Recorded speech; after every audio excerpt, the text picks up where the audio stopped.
Alright, anyway. What's up, y'all? It's time to work on the game again. Let's see. So tonight, since it's a topic I've been ranting and raving about quite a bit while playing Excitebike 64, I think we should set up, framework for, like, different difficulties. And I want that to be, you know, a little substantial, more than just, like, multiplying numbers and stuff like that. Although that will be a part of it. Yeah, so let's get on it. I think the number one thing I want to do is have potentially more things spawn in, and also, like,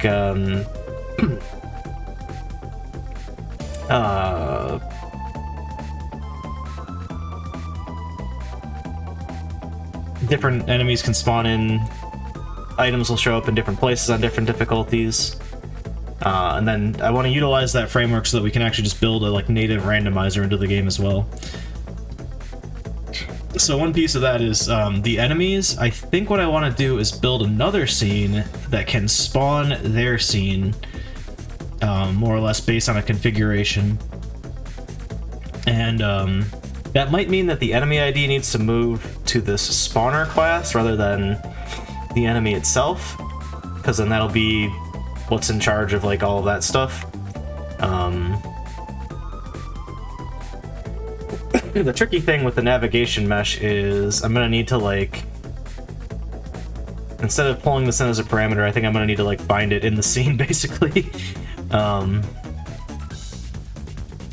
Since I won't have a physical instance of the enemy, I'll just have, like, a spawner. I guess I could pass it into the other thing and it'll pass it down. Either or. You know what? I think I'm gonna start by having it auto-find it in script. Let's do that right now. And then later, if we need to, we can pass it through that way with, like, the spawner telling us where we should get our info. I'm in the wrong category right now. Haha. Also, my go live message said I was playing N64 first. Get wrecked. Here we go. Stream title's right, at least. Anyhow. You know what, let me put exclamation point schedule.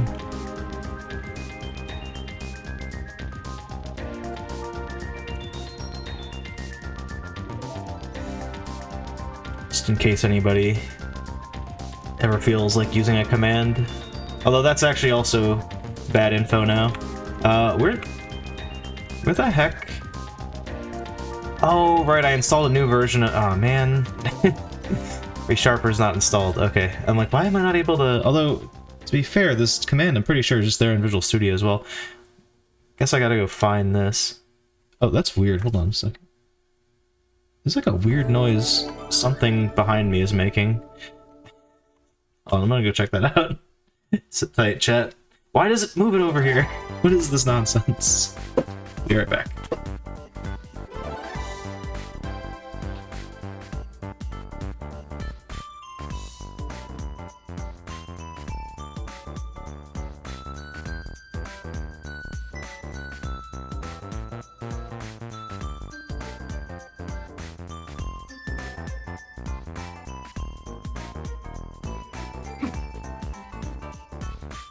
Well, that's weird. I don't know. Oh, my camera's, like, in the Hades position where it's not fully in the corner. Whatever.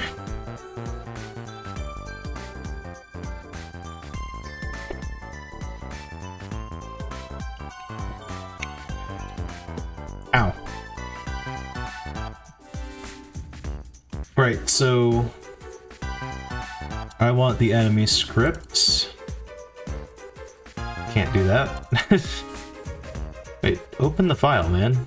Is this? No. Really?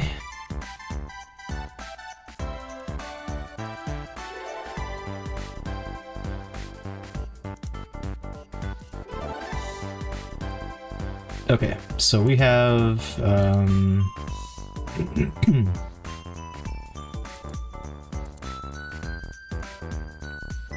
Where's our navigation? Wait, what? What in the heck? Oh, what? Dude, did I not click on enemy? That's bizarre. Whatever.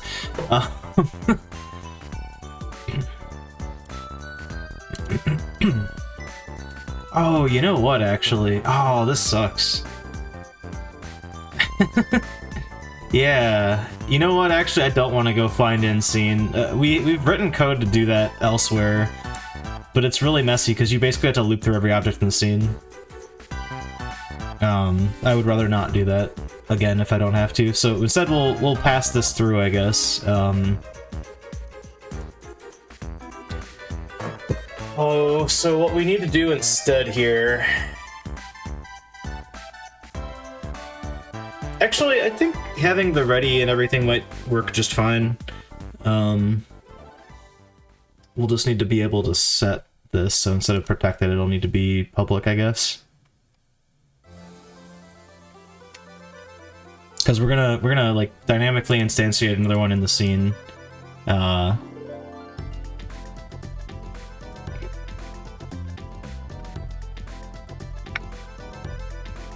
the spawner.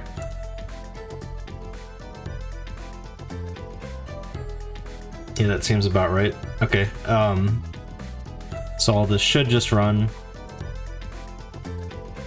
Let's go ahead and write that code, I suppose. We'll need a data type as well. Need to get that figured out, but that's something we can deal with later.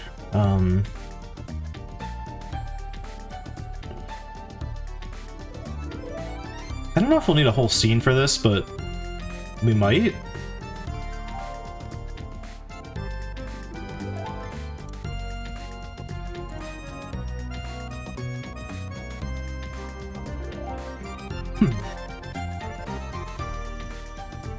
Enemy spawner.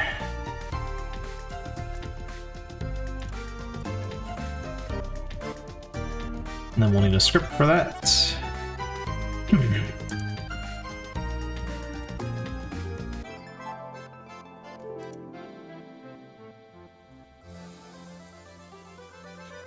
Oh, you know what? Actually, I'd like to rename this already. Oh. Wait. Rename the actual scene. I gotta do that over here. You know what? I'll just delete this. And actually, let's just delete this scene too. So, I might make a thing that dynamically continually spawns enemies, and that I would call enemy spawner. So I want to get rid of this thing.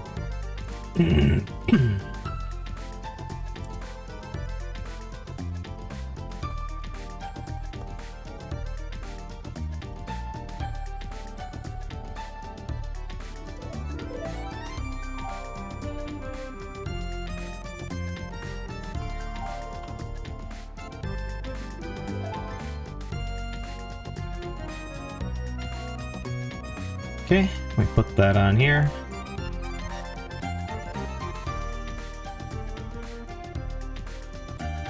It's probably fine as just a node.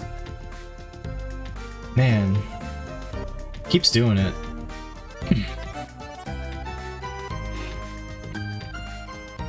I'm not sure what's up with that. It's like my my heater's doing that, just making like this constant buzz rather than it like flaring on. Might need to call someone about that.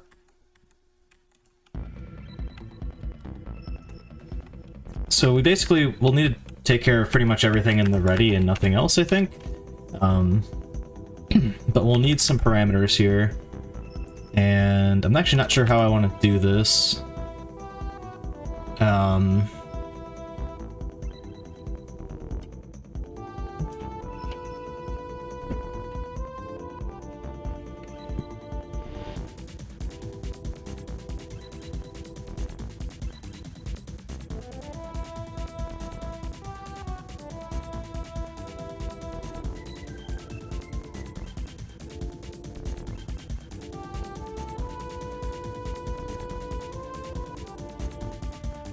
So having an enum is a good call, I think. We definitely want a none option there. What the hell is the other thing I made called? What did I call that? Chaser? Chaser.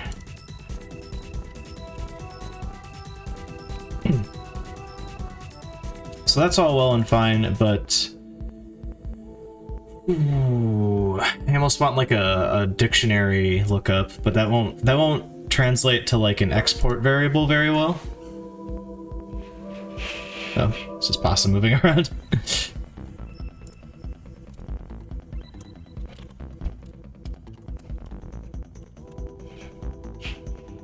Do I make the other stuff read-only? I don't think I do. Yeah. Oh, also I'll need this.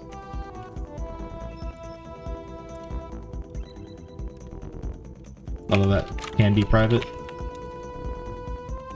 Oh, it needs a using statement. Oh wait, no, it should have it. Alright, I don't know what's going on there. Oh, you know what? That's probably why. I think I'll need this.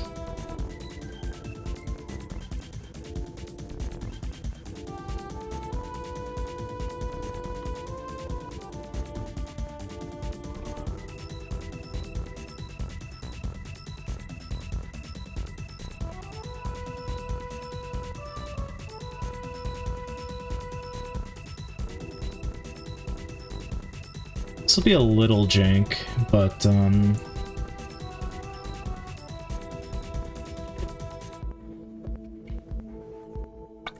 thing is, I won't need to like update this everywhere if I really don't like that I'm getting no syntax highlighting right now for any Godot specific classes. It's like always does this, I don't know why.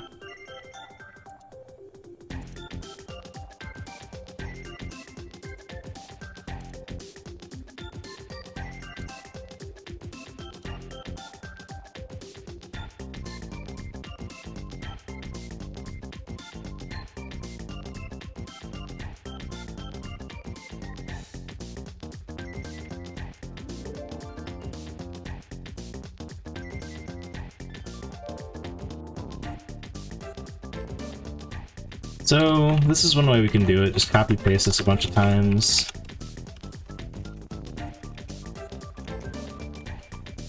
Hardy.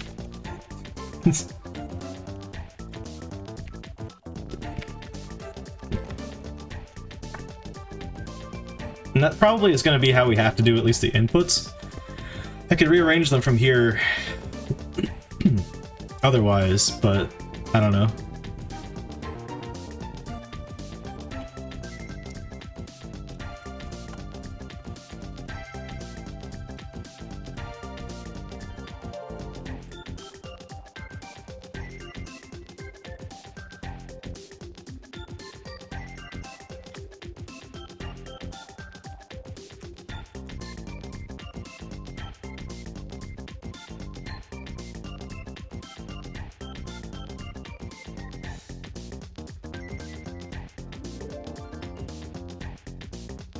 Oh, and then we want to put the enemy ID in here.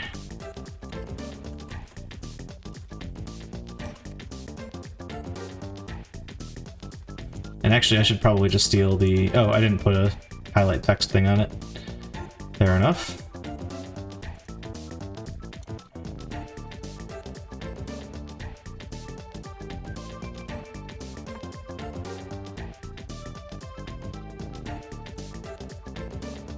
God, alright, maybe I'm gonna try building the project and see if that, like, will give me any help in the compiler here, because it's really annoying for some reason.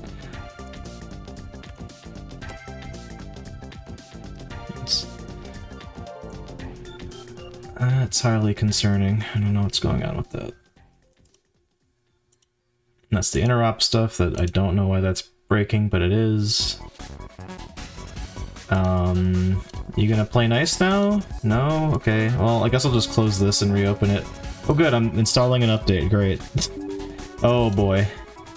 This is gonna make me restart my computer, isn't it? Well, chat. It's a good game dev session, got a solid 15 minutes in before, had to end stream. No, we'll see.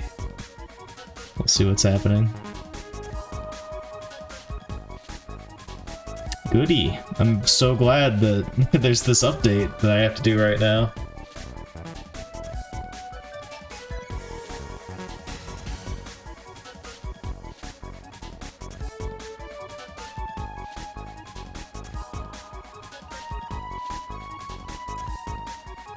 It's uninstalling stuff. I wonder if that's gonna mess up. Oh, also, I wonder if my, Dude, stop showing up on this screen. Why?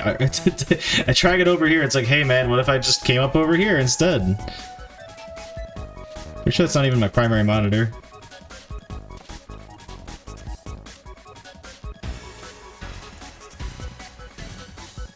My computer is purring right now. Anyway. Which one's the primary? Wait, where's that setting? The heck? Oh, no, okay, it is the main one. I'm just gonna swap main monitors. That might blow everything up. I don't know, man. Alright, cool. Thank you for being moderately competent, Windows. I'm guessing it's swapping to it because it's the main window. I don't know why it would do that anyway, but whatever. It's probably the recent update when you unminimize something. It's just like, I don't care what window it was on, you want it on this one, right?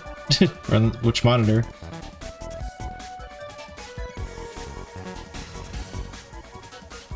What's that? You got a recursive, like, window capture going on? Because it's a streaming capture software? Whatever, too bad.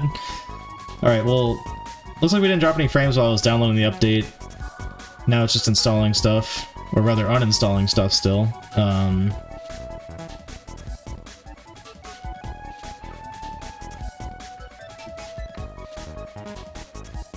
thought this would just be a quick update. There's 1,179 things it's updating. What the fuck? Okay, well, while that's happening, let's plan things out over here really quick. So basically, this is gonna have this script. I'm actually a little confused right now. Oh, there we go. Yeah, so we'll be able to choose what spawns for each difficulty when we put one of these down. So for example, we could put chasers here on hard and insane mode. Normal mode has a shambler and easy mode has nothing. And then I'm not going to build the UI because I need like a title screen and everything, but I'll put a debug thing in like how we did with the saving and loading, and we can debug things that way. Cycle through difficulties.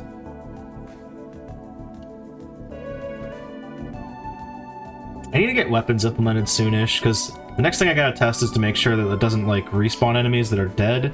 I think I'm gonna tie that into this enemy spawn point system though, so that'll be good. I don't know if the enemy's actually going to need its ID once we move it over to this thing, because really all we'll need that for is just to like not spawn it in when the level starts. And how I'm going to do that, previously there's like the game state, process game state thing. We're gonna turn that on its head, so that thing, which is just this empty scene over here, it goes and finds everything in the scene, and if it's an enemy, it will check how many enemies, or which enemies the player has currently killed on that save file, and if the ID matches one that they've already killed, then it just deletes them. Instead of all that, we're not going to spawn them in the first place, because this spawn point will call to see, you know, the game state and see, has the player already killed this enemy? If they have, don't spawn them. If they haven't, spawn them. Simple as that.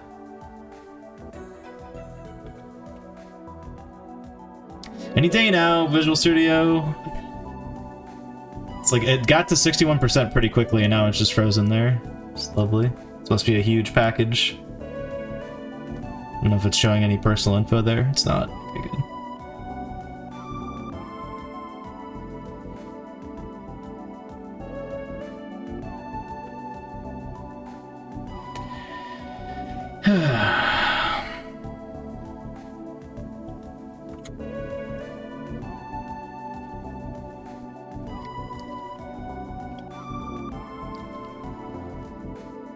Let's see if the, yeah, so I guess it is just like popping the window up on whichever monitor's primary.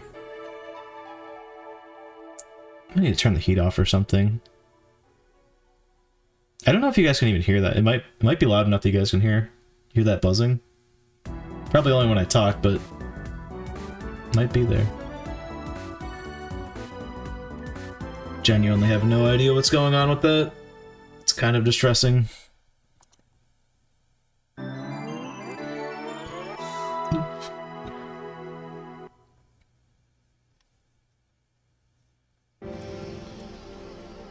My god. It's taking forever.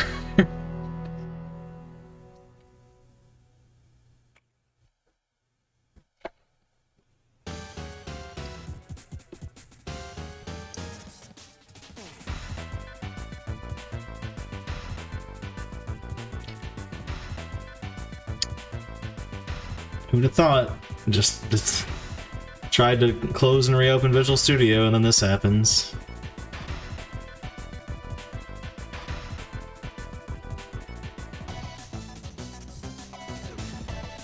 Every package is that now is just taking like minutes to install like a single one of them, and there's 1179 of them in total. We're at... Oh, okay, now it's moving. Now we're at 1130. Getting there.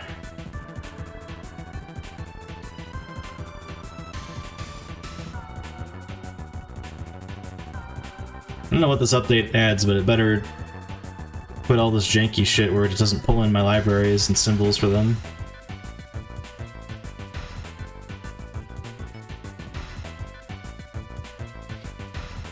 I'm torn, because on the one hand, like, you know, if I'm using GDScript, I can just tab like this. I even got like docs baked in and everything.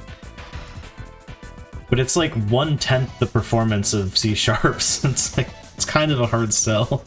At least for like 99% of the operations that you can do. I think there's a couple things that GDScript does faster, but... I mean, to that argument, C++ is technically the fastest thing I could do with this, but... I haven't written C++ in like a decade, so probably wouldn't be very proficient at it. Whereas I literally use C# in my job, so it's a good way to go. Alright, finishing up. Do not prompt me to restart, please. I'm gonna try to not restart if it tells me to. I didn't realize I was going to install like a whole new copy of Visual Studio. I hope it doesn't screw up. We recommend rebooting to clean up any remaining files. Okay. Don't you dare. Don't you dare reboot. It just, the window just said okay. We're gonna see. Good. It opened it in the other window. Windows, what the fuck is your problem? Hey, we got highlighting on our stuff. Look at that. Amazing. Anyway. How do I... Oh my god, I don't care. I don't fucking care. Get out of here. Oh my god.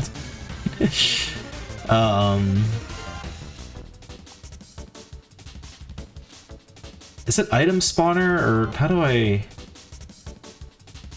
No, pick up current item. Yeah, this stuff. Okay, so this will be like... No, I need process game state. I should probably just deal with the line endings, but...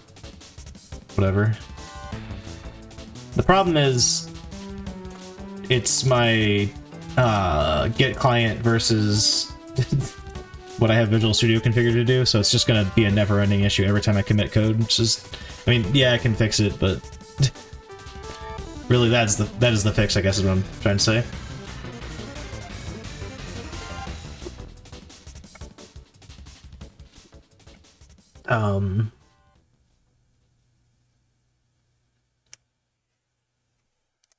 Yeah, and likewise, we're gonna do something similar with items after I get this, enemy version of this figured out. But, what? How does this work, man?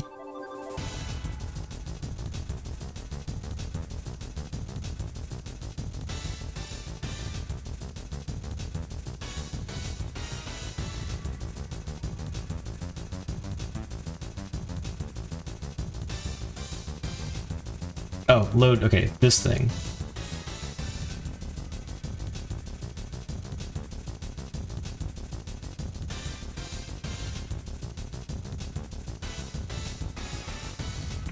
God.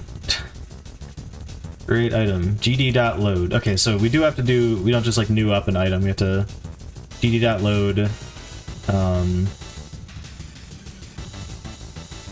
Yeah, we'll just call it a packed scene, that's no problem. But then we need to take... Jeez, okay, so this code's probably already in here, so I can look at this. Oh, you do call instantiate on it as well.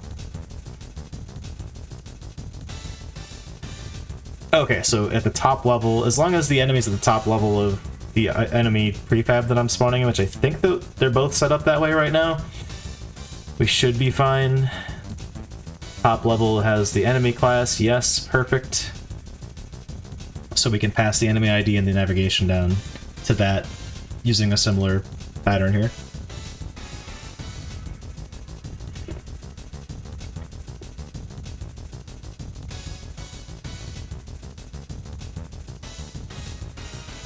Enemy spawn point. What the heck?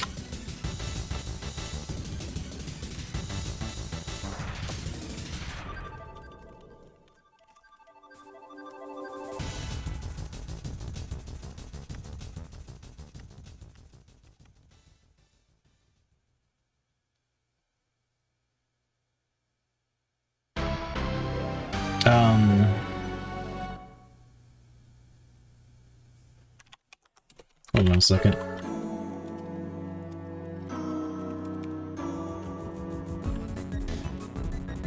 Nope. Not what I'm looking for. What of our... Man. What are our things? Auto loads, there we go, that's what I'm looking for. I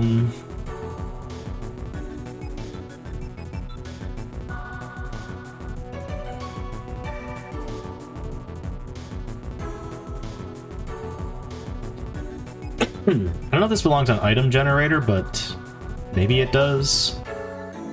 Maybe we need to just rename item generator. So load game data. I don't want to reinitialize this over and over and over again, so like...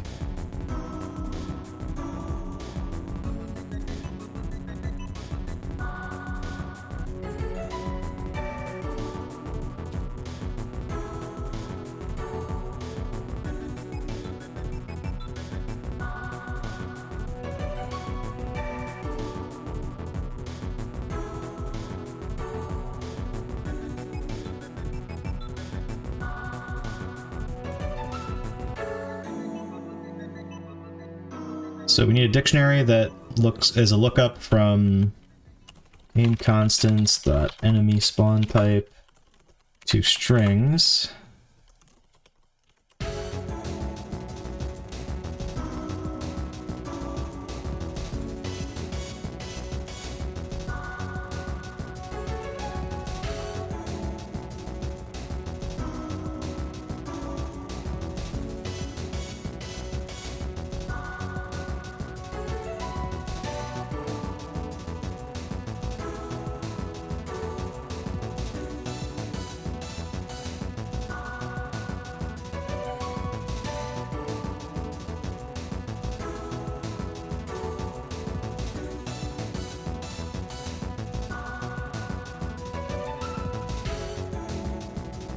Oops, don't need a new there.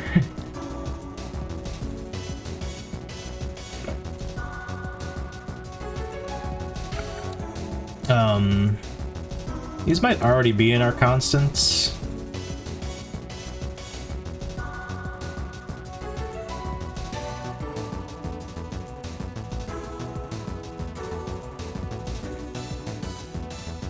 You know what? Maybe I could actually, like, set this up in here. I don't know if this would work or not. I mean, I guess these values all work, so why not?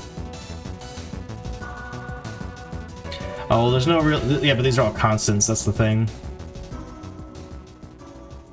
I guess so what, right? That's fine. So in item generator, we have this thing, right?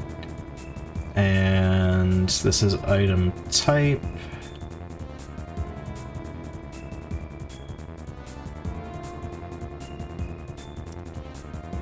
Garbage.get prefab path. So let me just copy this somewhere really quick.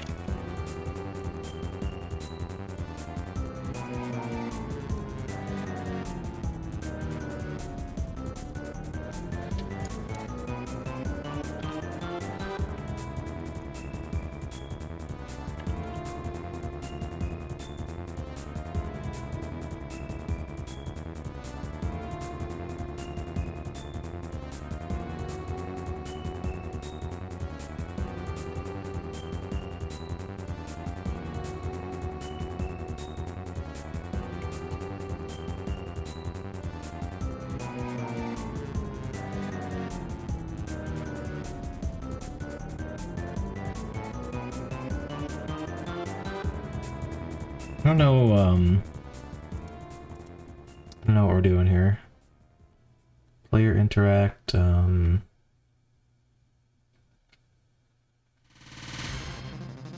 next item generator is what I'm looking for here.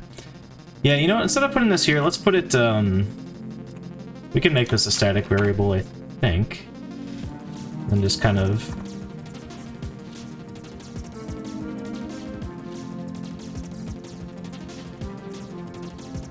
do something like this, but not in this class. We're going to put this in the constants. It just is easier to maintain it, I think, if we do it this way.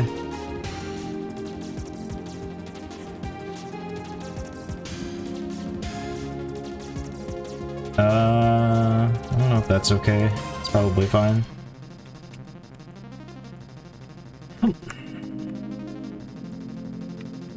Nice, we can shorthand this.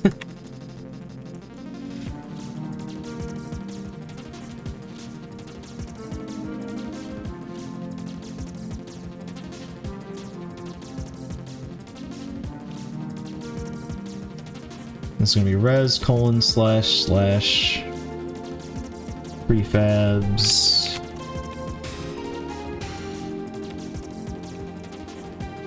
/ enemies. So I'm kind of keeping an ear on that just to see if anything's gonna go weird. Oh wait, it's spawnables / enemies. Yeah.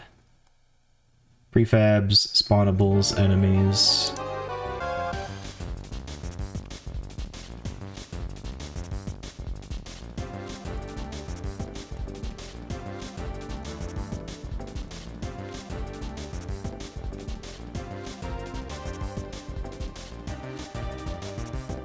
Is it uppercase or lowercase? Lowercase, yeah.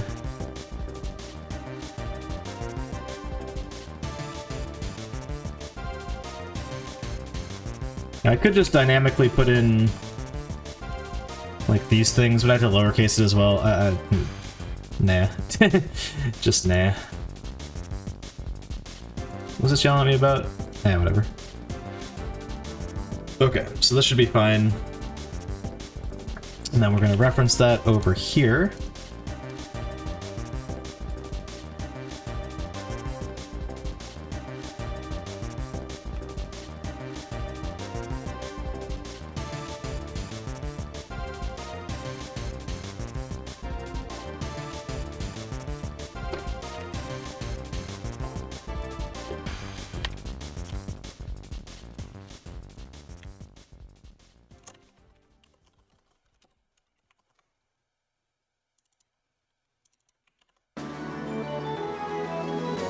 If enemy spawn type equals none, return.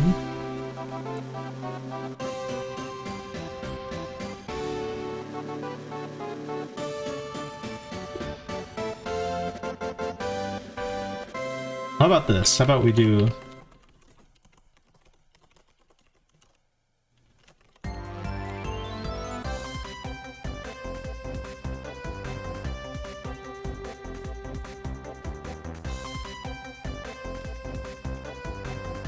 There we go.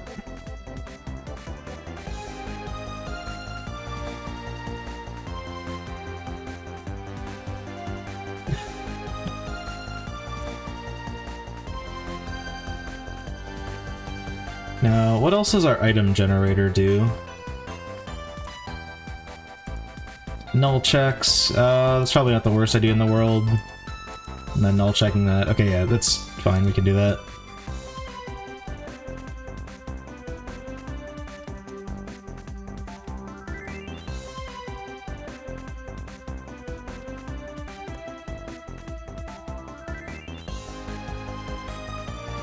Wait, what do we even do? I guess I'll just return null in this case.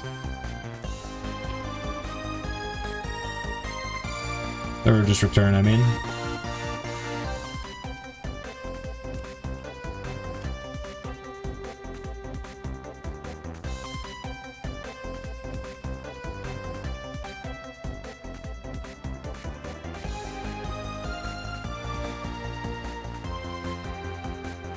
Now it's making normal noises, that's good. Certainly concerning overall, but whatever.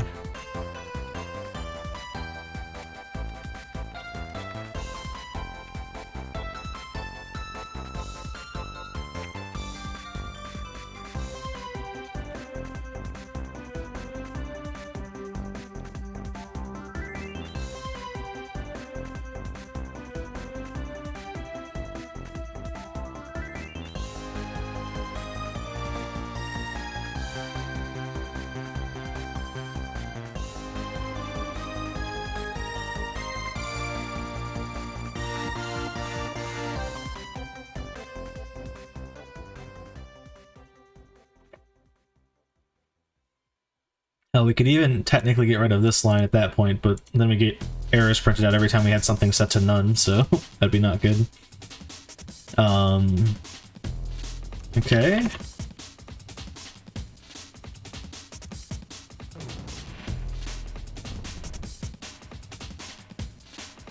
So then we instantiate.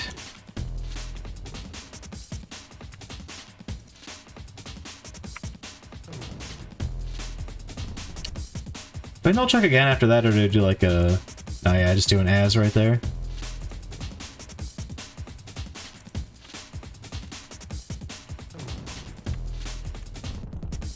Actually, let's do this.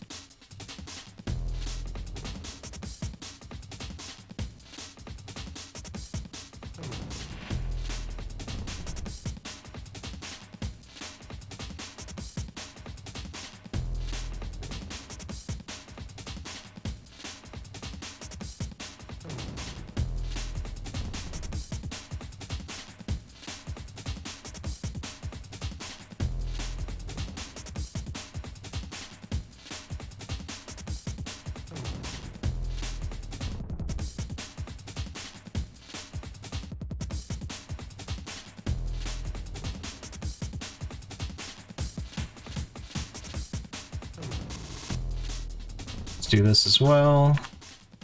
Give myself all the info I can possibly get.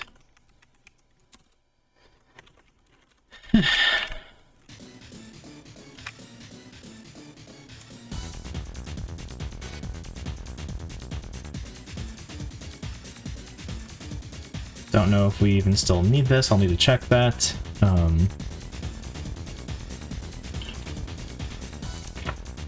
Technically, we could leave our, like, loading logic to still manage this, but I don't think that's necessary. I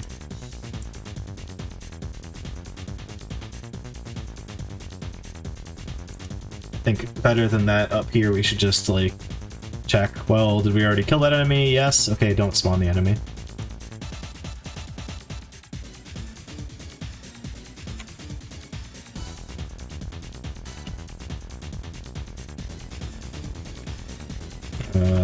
There we go.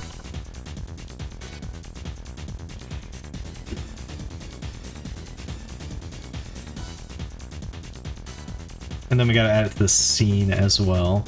Which is something we don't do here, but that's different.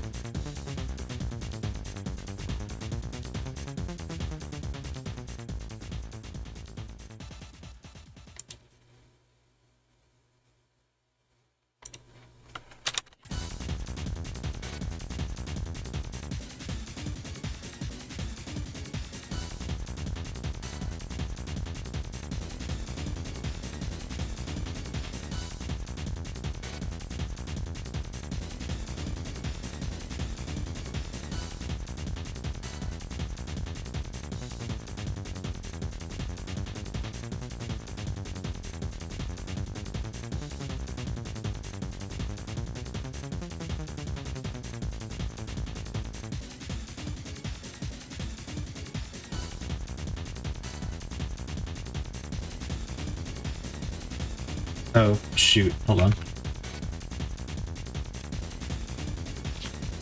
There we go.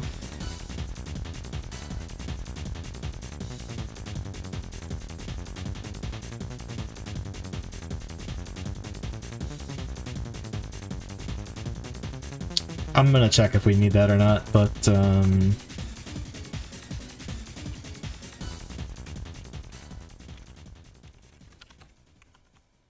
shoot. Hold on.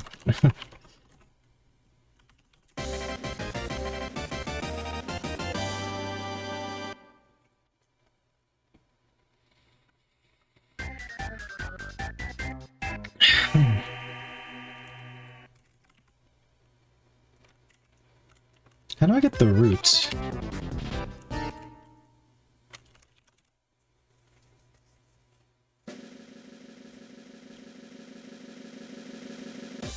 I guess we could just add this as a child to the spawner itself, right?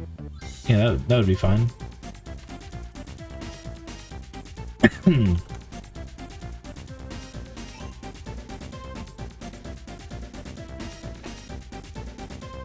At that point, we probably wouldn't need to set its position and rotation, but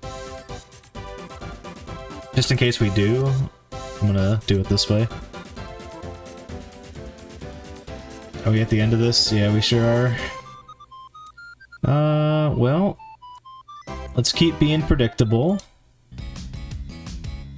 That's a good song, but give me the whole soundtrack.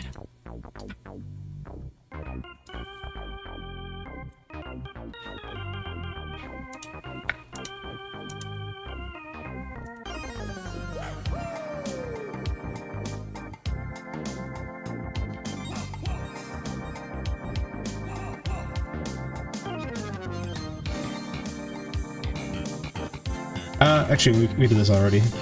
Player status, get instance. Give me the killed enemies.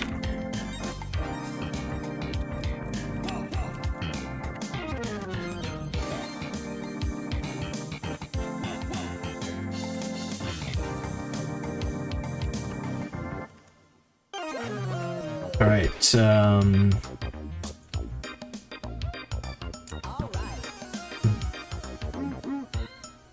I guess, honestly... whatever.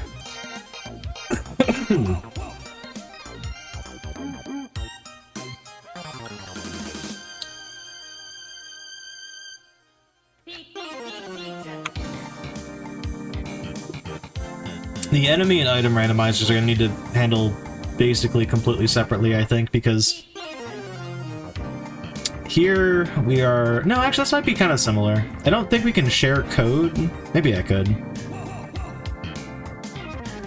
The thing is... no, because items need to... It's going to be certain key items that are going to need to not only spawn in a specific order so that they don't end up behind a door that they are locked off by themselves with, but we'll also need... Like, with enemies, it won't matter if, like, we won't have the same number of shamblers in every randomizer seed as the number of, chasers or whatever, chasers, calling them. But, ideally, I'd like to shuffle the items around rather than, like, just randomly pick something. I guess there's no real reason with consumables that I couldn't just have that actually randomize, I guess, but... At a bare minimum, we'll need, like, the keys to all be there, so...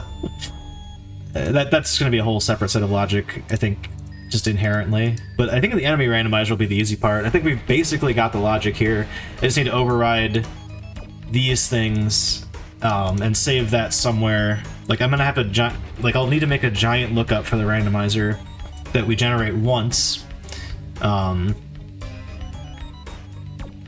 that it's consistent each time.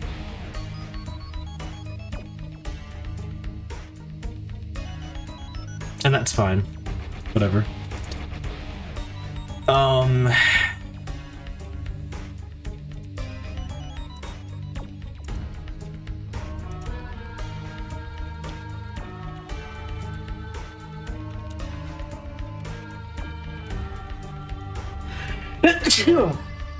Pardon me.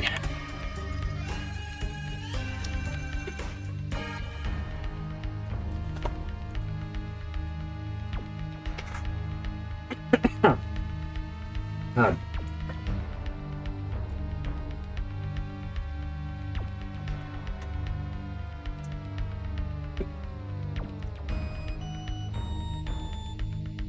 Alright, we need to have some sort of game settings here, and maybe this is in, not process game state. Let's find the best place to put this. Not item generator, maybe load game data, maybe player status, actually.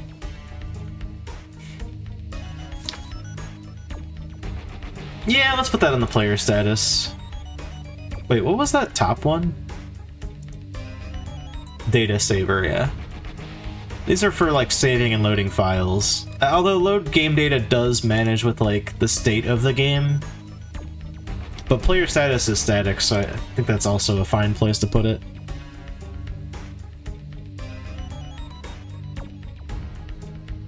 Alright. Where's me player status?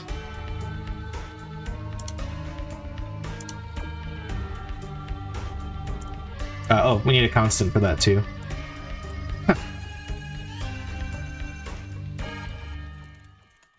Or a enum for it.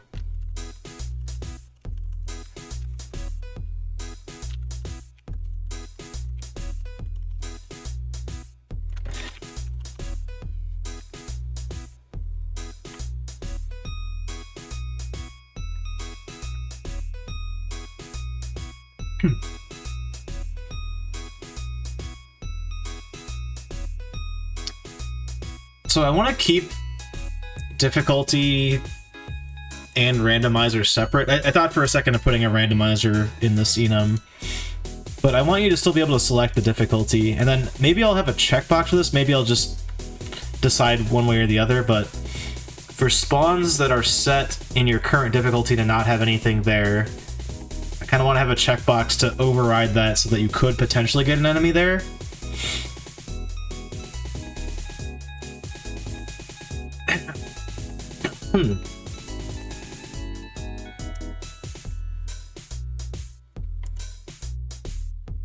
But that's all details. Alright. My heater is now working like a heater and not just making a weird noise. That's good. Alright, so then on the player status, we'll just have a difficulty setting.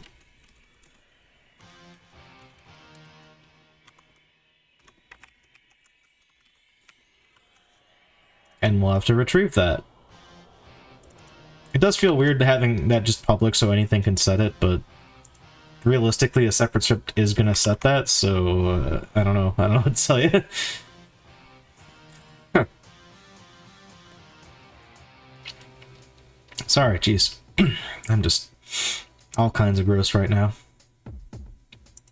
Alright, so then we take player status dot get instance dot game difficulty, do a switch statement on that, blow up because this is not formatted correctly, but whatever. You know what? This is stupid, but I'm gonna have it just default to impossible if you if it doesn't. Actually, it probably should default to normal, but that's stupid. We're gonna have it default to impossible mode. Is this valid syntax? I think so.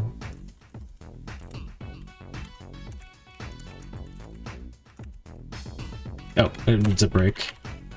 Oh, I forgot to put hard in here. Alright, sometimes autocomplete is very helpful.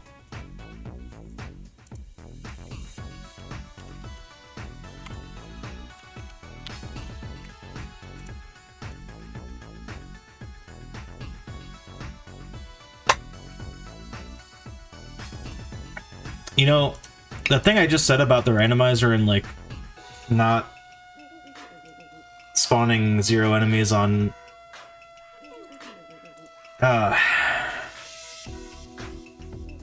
it would kind of need to know Because you can't, like, this is going to be in a specific, like, scene. It'll be in a level. I can't, like, look at all of them in some, like, overview when I'm generating the randomizer. So I need to, like, preemptively know.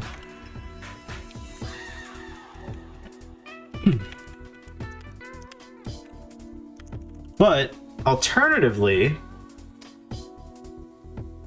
I could just randomly pick one for each instance of an enemy.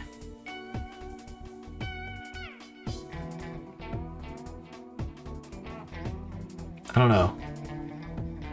Do not know.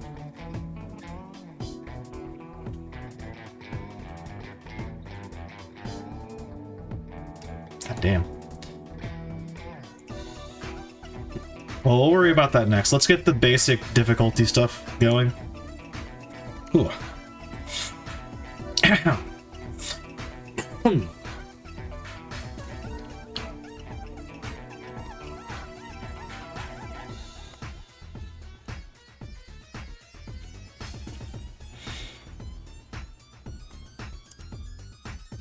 You know what? It's fine. I was gonna say I'm getting instanced twice, but whatever.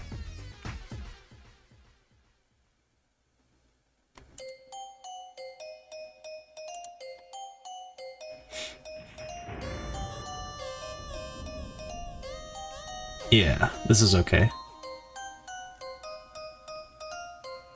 Actually, why not just push this up here? Screw it.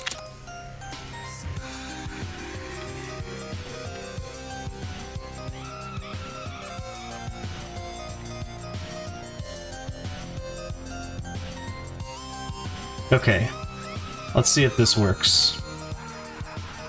We're also gonna need to redo... Well, I guess we only have one enemy right now anyway, but it's fine. Oh, you know what I screwed up on? This is just set to, like... This should just be none, always. And then we'll set it when we put instances of it in our scenes.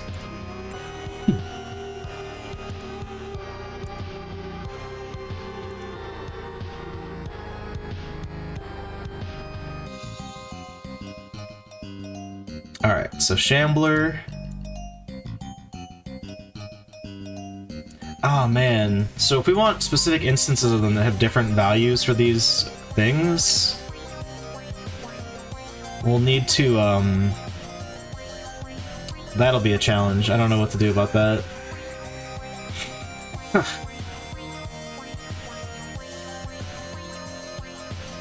Well, luckily we don't have that anyway right now, but... Also, this is just called Shambler, even though it's not a Shambler.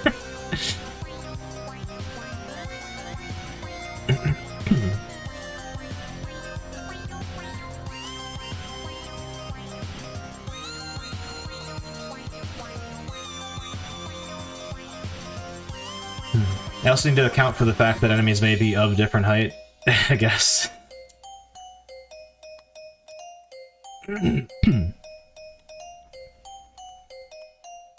For now, they'll just float. Whatever. Actually, you know what? Hold on. Undo all of that.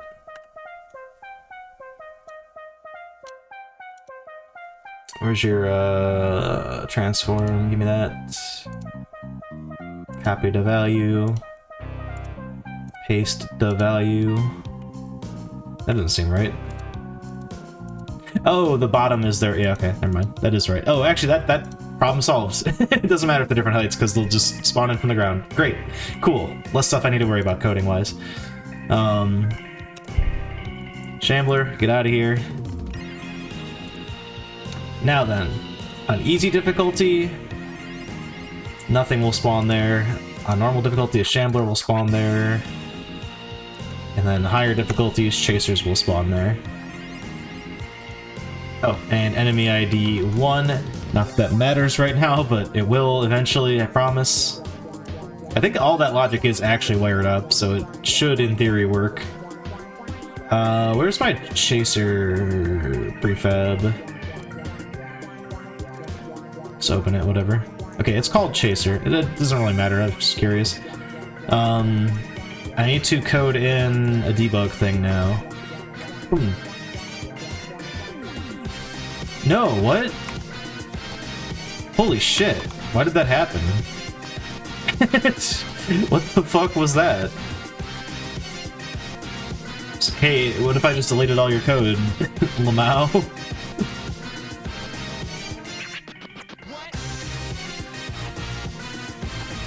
Alright, I believe we're good to go. Is this like super loud? Hold on.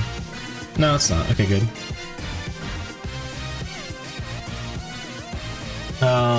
Yeah, I need a debug key for... player status doesn't have a update loop, does it? Oh, no, it does. Okay. I'm gonna need to go hunt down all the places I put these debug keys in, but whatever.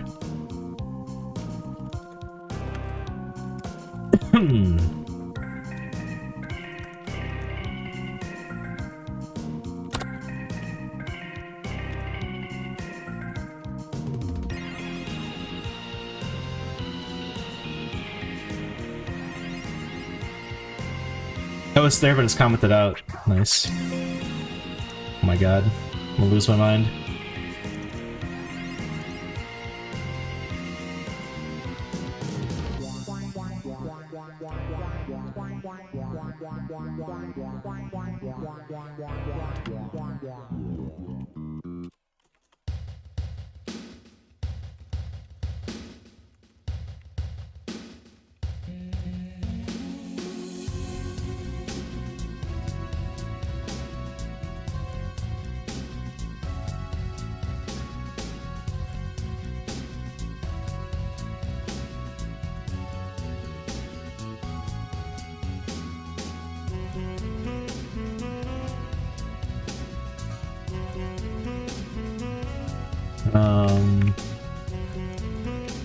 I think this math is fine.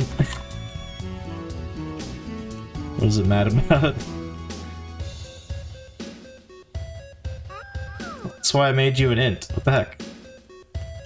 Oh. Right.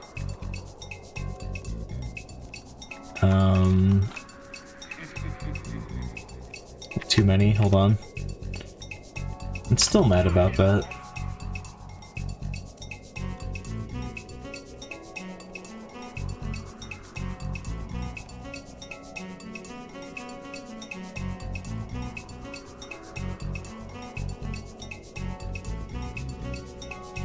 What is your type? In 32, okay. This should also be a number, I don't know why it wouldn't be. In 32. So what's the fucking deal here? What's the problem? Oh, I'm casting to it too early. I need to put a parentheses around all of this. In fact, I don't even need these. Well, okay, we'll put that there, but then remove this. Put one up here.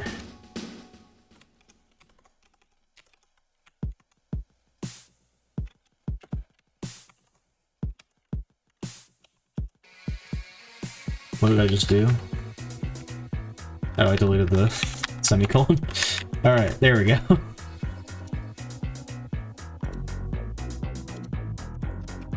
Now every time I press the debug button, the difficulty will go up by 1, and it should loop around, because that's so necessary. I couldn't have just hard-coded a thing in for this like quick and dirty debug statement. Alright, so there's no enemy here right now.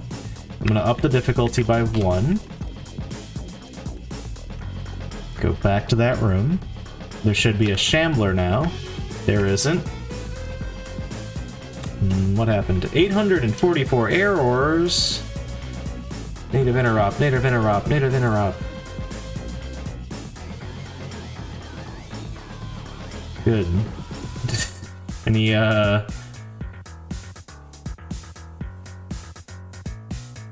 Was that happening before all of that? Oh, actually, I don't know if that clears the logs out or not.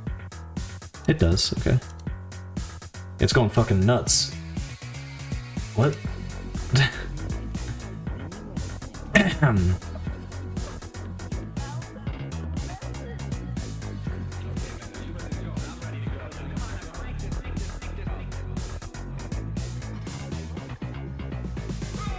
What's happening? Oh, also I didn't set the navigation there, but that's... Wait, it is just that code. Why? Well, what? Let's set the navigation really quick. What? Why is that not assignable?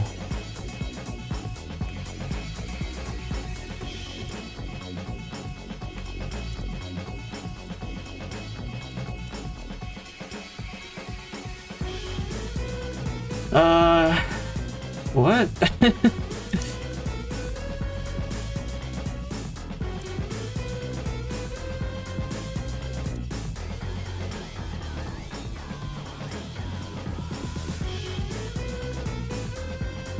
Is that not exactly what this thing is?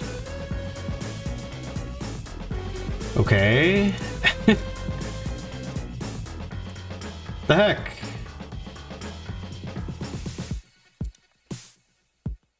Why can you not do that? Is it because it's 4 or something? No.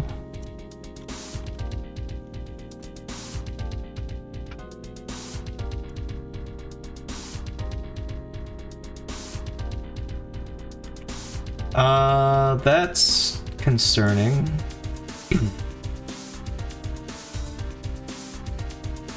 What's more concerning is this thing over here. Wait, did I like delete that from like the project settings or something? Is there no longer a debug save? No, it's still there. Oh. Well, no, that's fine. It's W button, not Q button, so I guess I didn't press it, but... What the hell?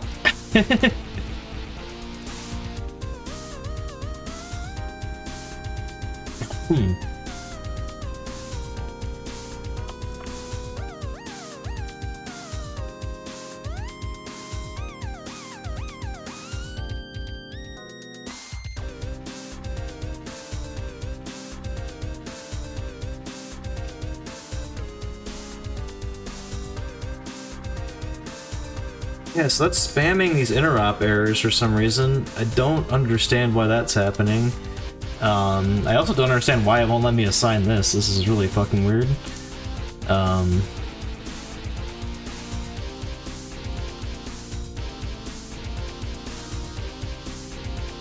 This is a navigation mesh 3D.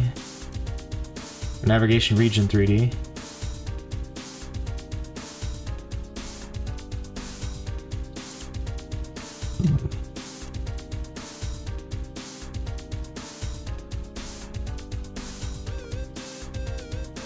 I hope it's not because this is just like a node 3D. Like maybe that's what's going on?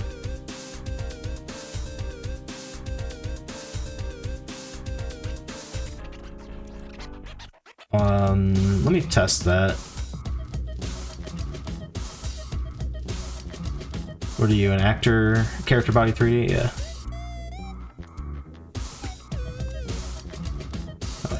God.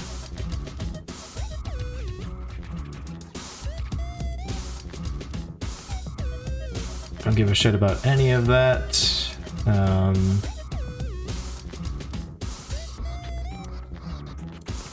Let's load enemy spawn point on you. Okay, no, he also cannot set this. Why?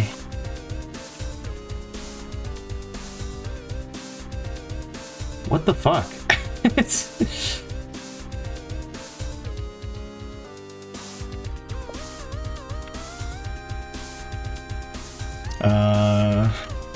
No.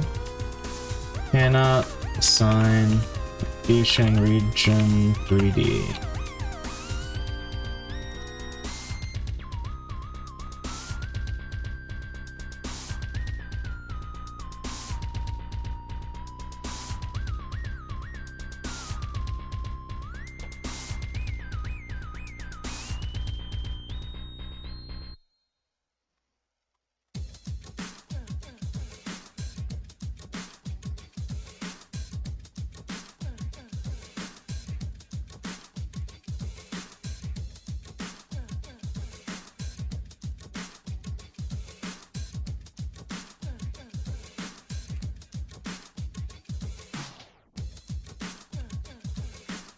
I wonder if that math is just like exploding Godot or something.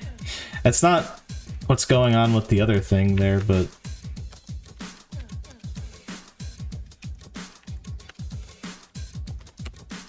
No, there's still a ton of errors.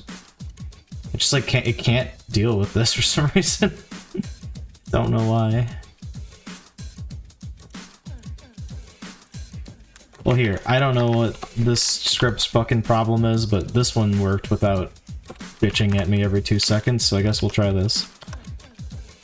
Oh yeah, I need to...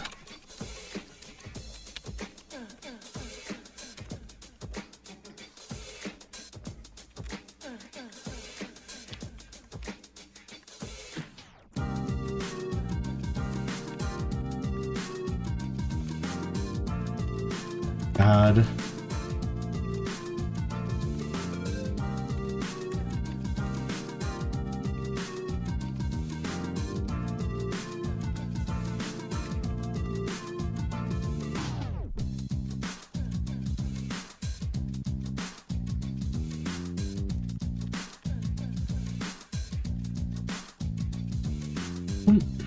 Still didn't work, still spamming errors. What in the fuck, man? They're not... Oh! I hate that. I hate that a lot. Okay.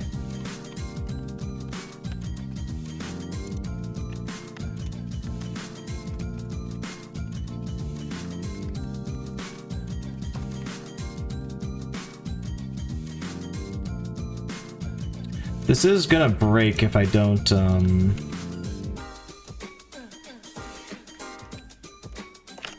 if I don't fix this other thing, though, because the enemy spawn point, it needs that navigation to pass it down. It just won't let me set it for some reason.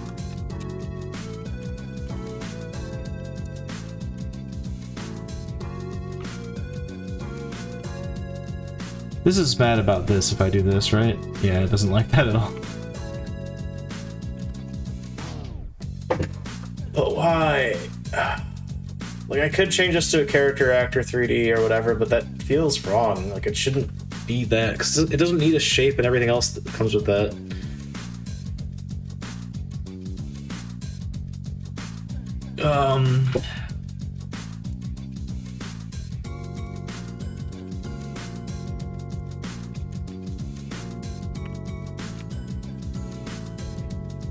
I don't know if it's mad about something else here.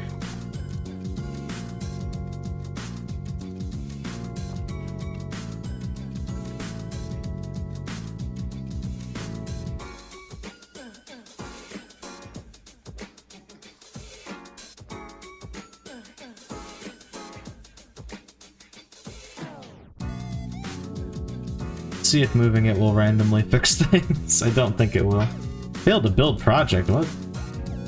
Oh, right, I renamed it and didn't do that.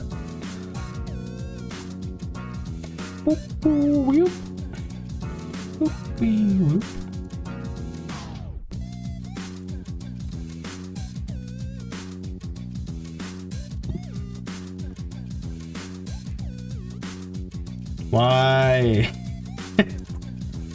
Genuinely, why? What the fuck? Property navigation. Navigation region 3D. This is a navigation region 3D.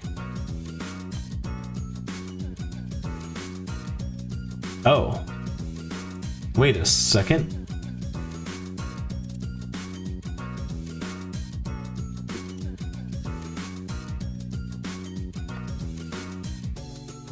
Did I... Okay, hold on. Let me look up the changelog here.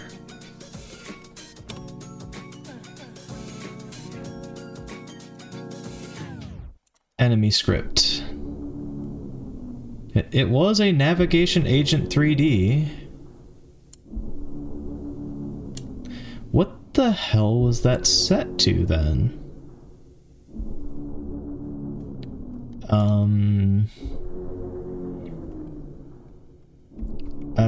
I kind of want to stash my changes and see if anything, if I can like see what was happening previously.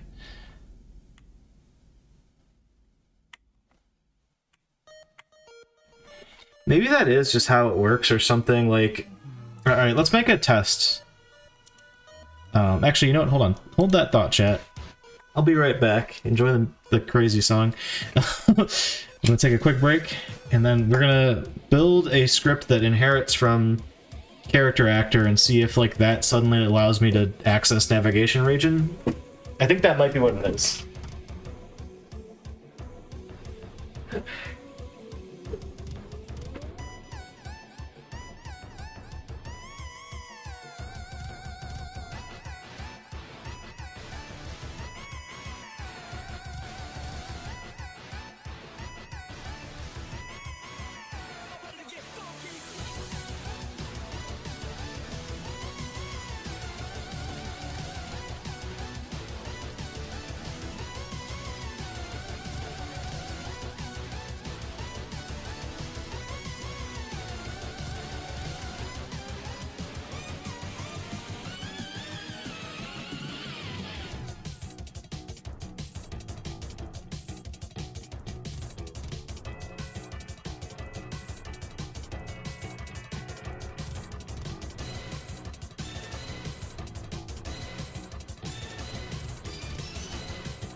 Don't know what that one like error that's still showing up is, but we had more, so I guess that's good.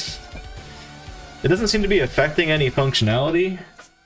Maybe there's another misspelled input somewhere. I don't know.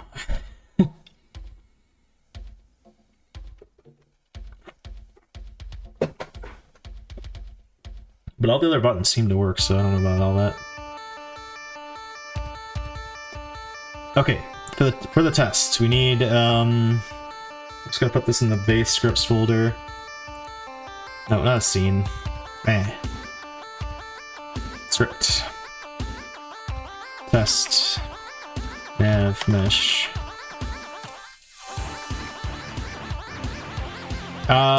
We may end up just having to just code it so it looks for the nav mesh and grabs it that way, but I'm honestly concerned that that'll even work, but we'll see.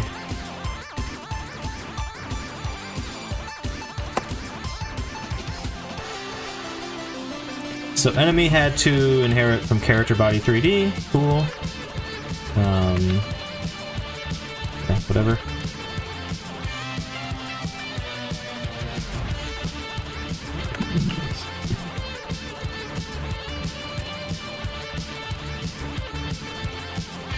That's really all we need. And then we need to make a character actor 3D in here.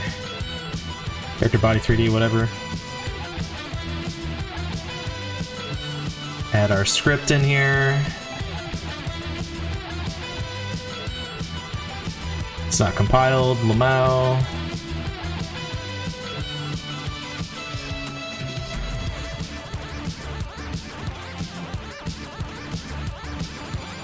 It still doesn't like that. Okay, that's mildly reassuring, I guess.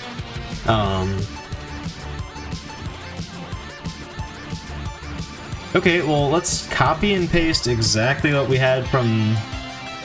Oh, wait, I think I typed the wrong thing. Hold on. No, I did not. Okay, well... This is fucking bizarre, man. I don't know...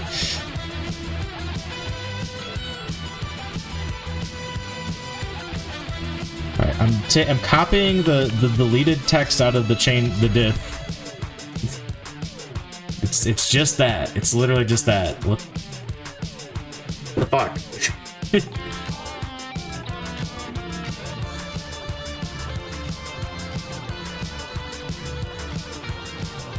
Maybe access matters? I don't know why it would.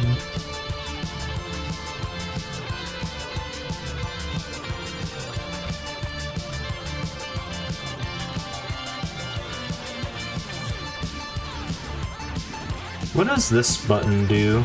I don't understand what the fuck this means. Camera? What? Oh, no, I just switched, gotcha.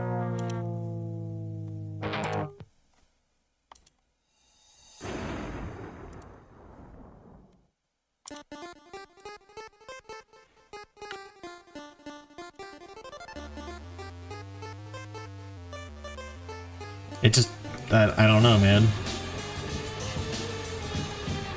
Oh, no, I think I do know now. Hold on. Hold the fucking phone here.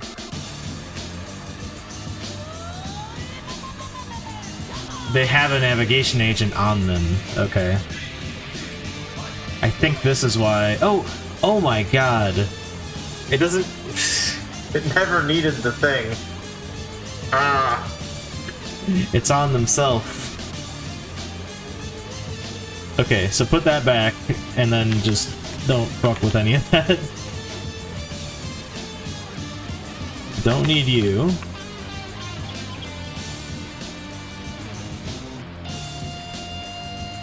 And then I need to go reset that on both of the, Oh wait, shit. There we go.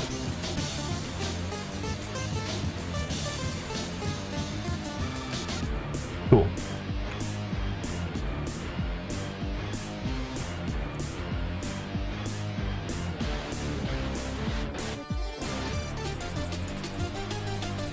Now, bam, and where's the chaser? Never have the chaser open for some reason.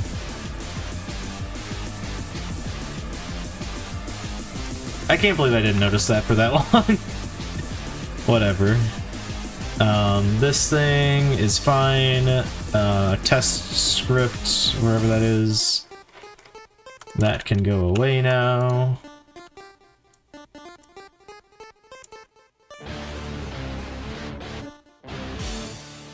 Okay, now we can actually test this out.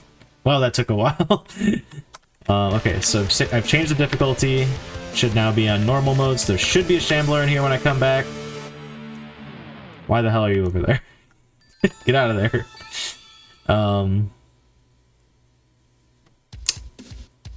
So I think the part where we set their position is wrong.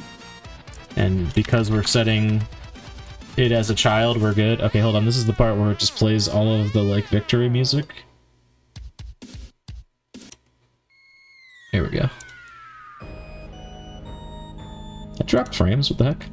No, I didn't. Weird. Okay.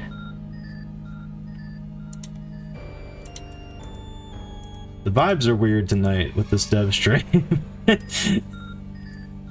So it did spawn him, that's good. Presumably he will be able to navigate himself on this path once he comes in, but he looked like he might have been a little bit in the ground too, which is a problem, but nothing there on easy. Now we're on normal, should be a shambler. Yeah, he's not really activating. Got any errors? Some interop errors, good, my favorite.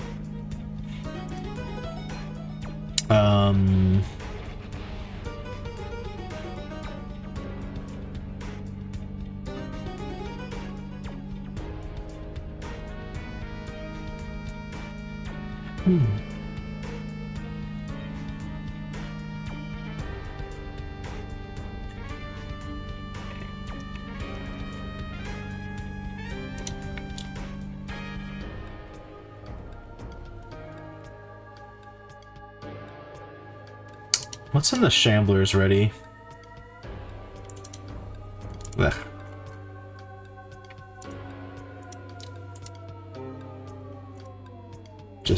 Just some basic math, that's fine.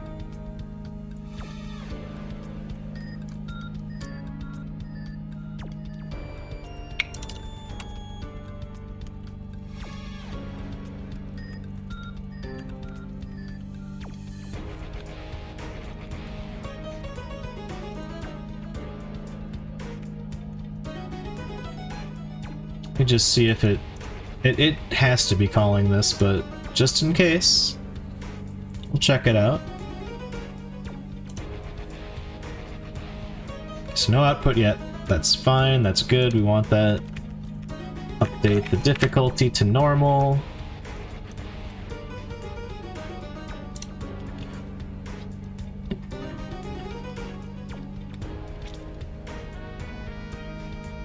He's there. Just not calling his update loop for some reason.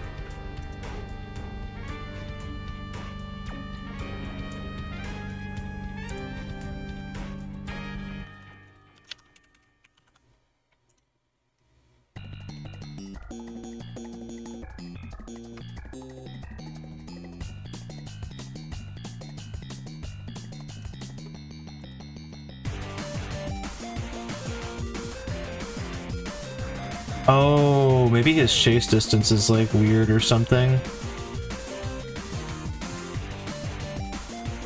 Well, no, we looked before. I think we looked at least. Oh no, we looked at the chaser, not the shambler.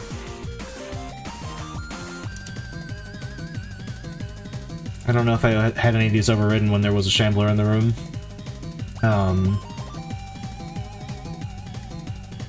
Well, here, let's go just put a shambler in the room, right? It's... What?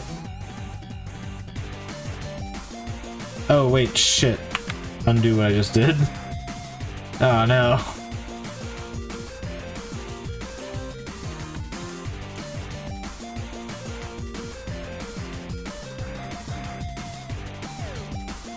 How did that nuke all of my, settings? It's weird.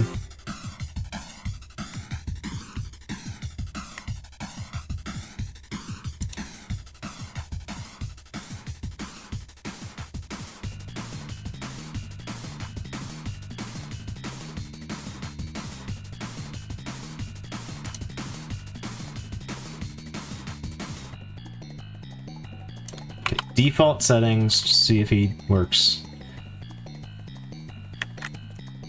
He does not. Oh, wait, no, that's all intended. Oh god, I think maybe everything was fine. I thought he wandered on his own. Or maybe that's just the chaser, not the shambler. Oh yeah, no, it only goes towards the player and tries to attack them if they're near them. Otherwise it just sits there. God damn it. Okay, that might actually be working just fine then. Alright. Easy mode. Normal mode. Wow. Incredible. And then he stops chasing. Awesome.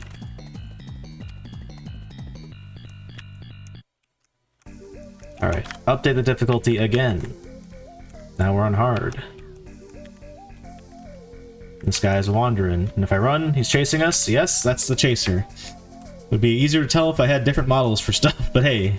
Alright, cool. We can spawn in different enemies and different difficulties. Now we need to repeat this process for items.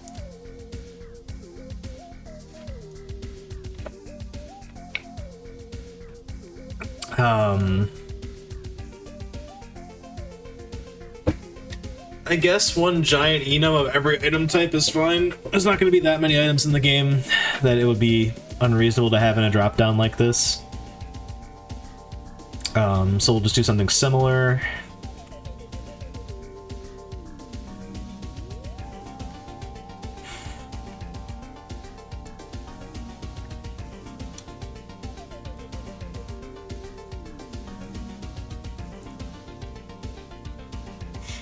Make a scene. Item spawn point.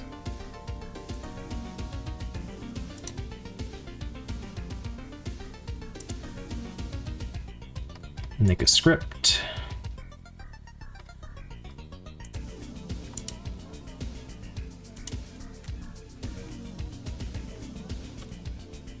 I think my script may actually be able to be just inherit from node now, but whatever. It's fine. Don't need a process function, just need the ready.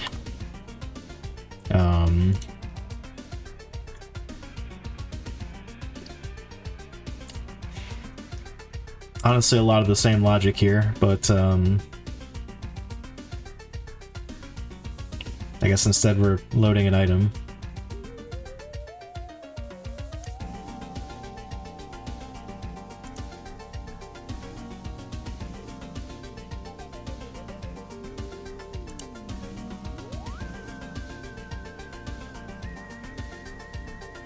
Oh, I have a hint string for this one. What the heck?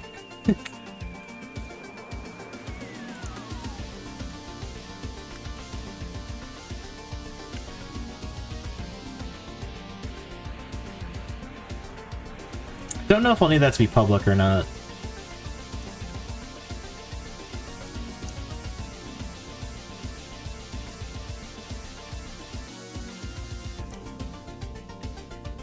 And then probably...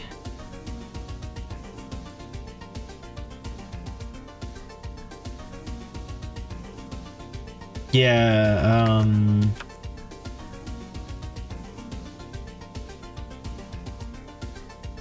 this would be better placed over here, I think. Pass both those along onto the object. And that should just be on this thing rather than any of those. Oof. It's more, because it's more of like an instance thing, I guess.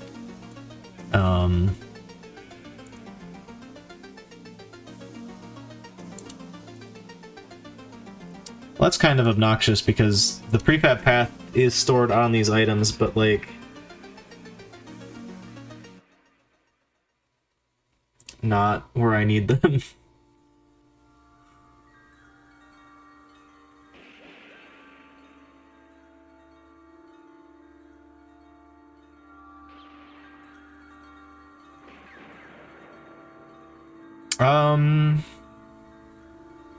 Yeah, we're gonna just do something similar to what we did for the other one.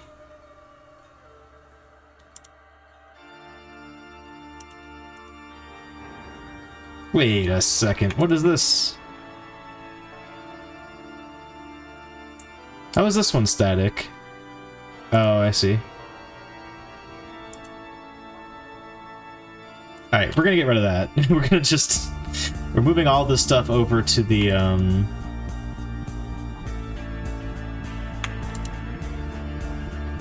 the game constants.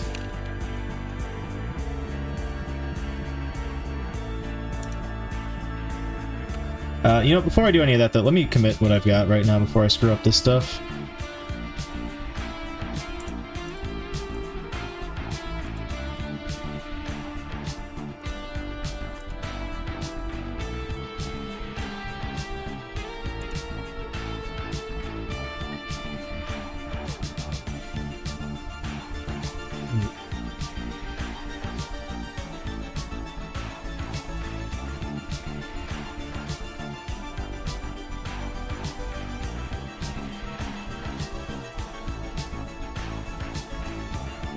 Oh, don't commit that. That's just debug code.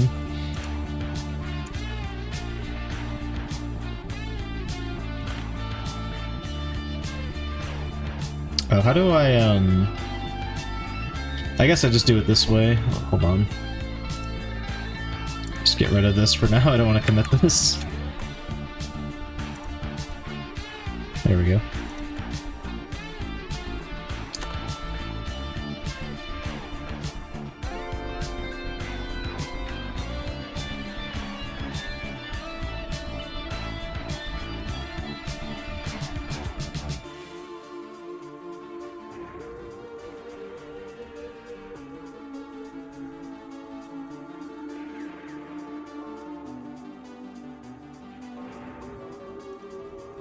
There we go.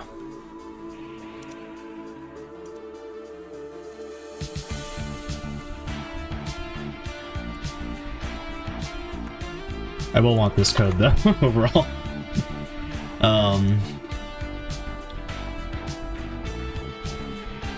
Right, so in game constants we need to add a similar thing.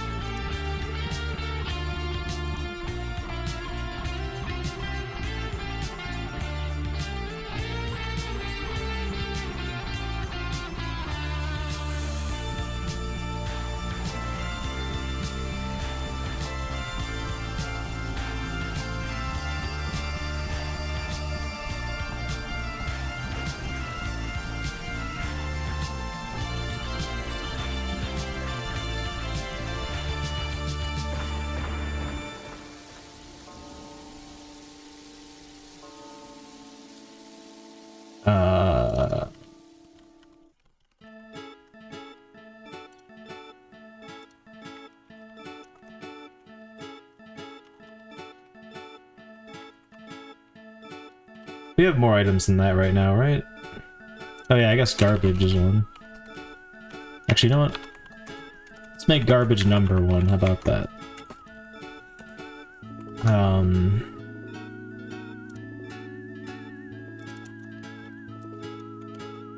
Oh, also this should not be that.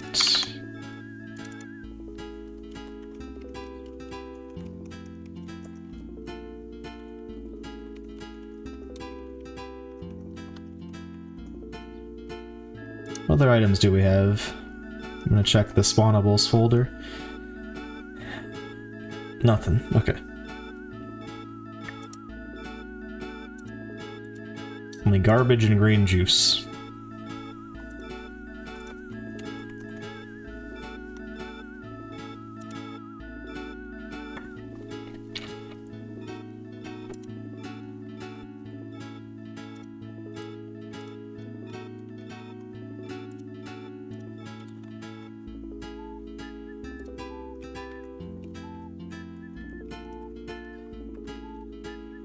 Ooh.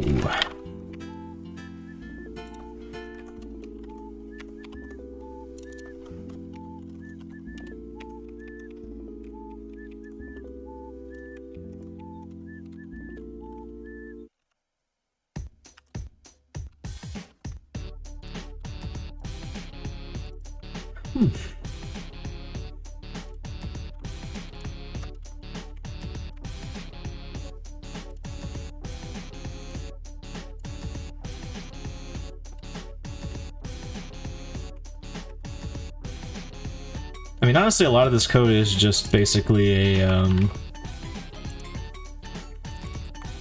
just error handling and stuff like that, so it's not like... Sure, there's a lot of copying and pasting going on here, but if we didn't have, oops.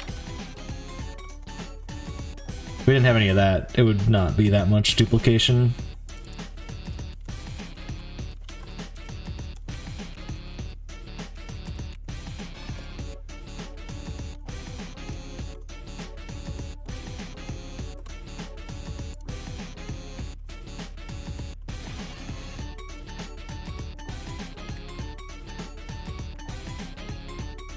Alright, where did I miss the word enemy? Oop. That'll do it. Probably a lot of those in these messages down here. Yep.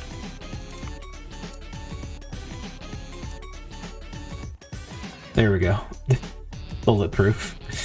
Alright, so now our items themselves should not have those two parameters as exports.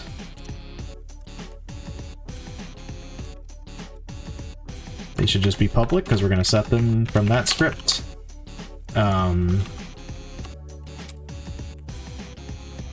Oh, this is the right way to... Yeah, no, that's fine.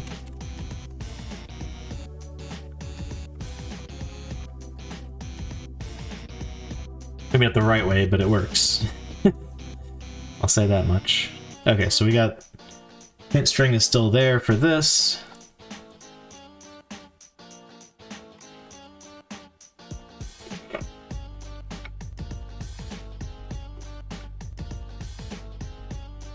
apply our script to this guy.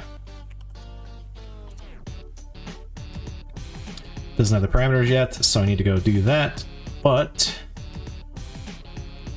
if I go over here... Oh, one other thing we need to do as well.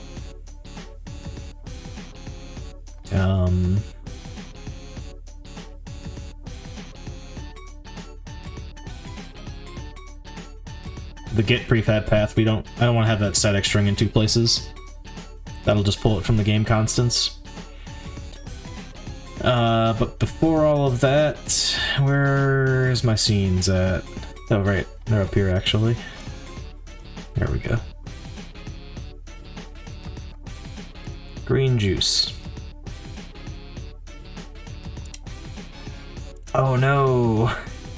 Right, it's the item container, that's right. So we need not the item itself, but the container.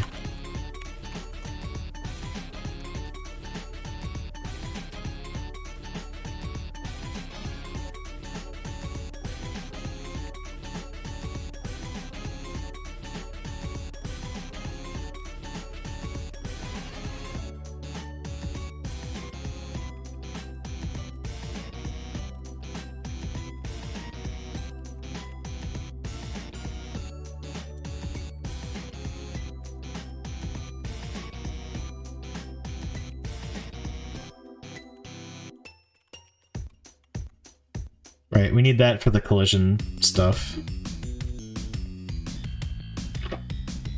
Forgot about all that, so we know when we're actually, like, picking it up.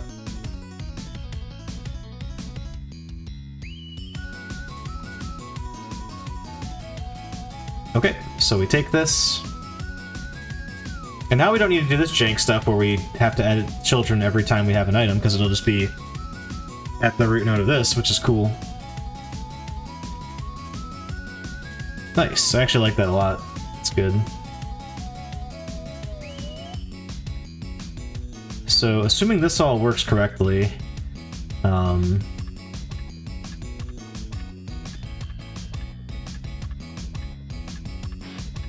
I may move on to the randomizer next, I think. That's what's next on our list. Right, I need to take this transform and copy it to something I haven't created yet.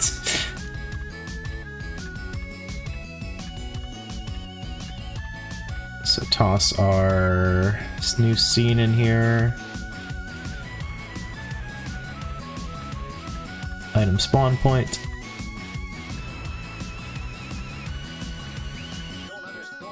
I'm gonna just call this green juice. Well, I guess it's gonna get called green juice too because of that. It's fun.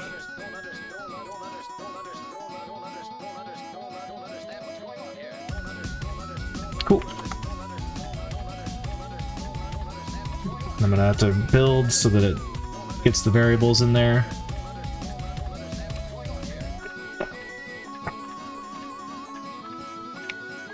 And this had an item ID of 1, quantity on pickup 1. Got a very important parameter to this. Actually, what the hell we're spawning. Wait, that shouldn't have compiled. Why the hell did it? Oh, because we don't call spawn item anywhere, that's why.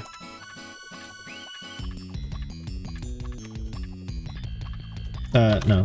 Actually, all of these should be private now that I'm looking at it. Stop. Let me go. There we go.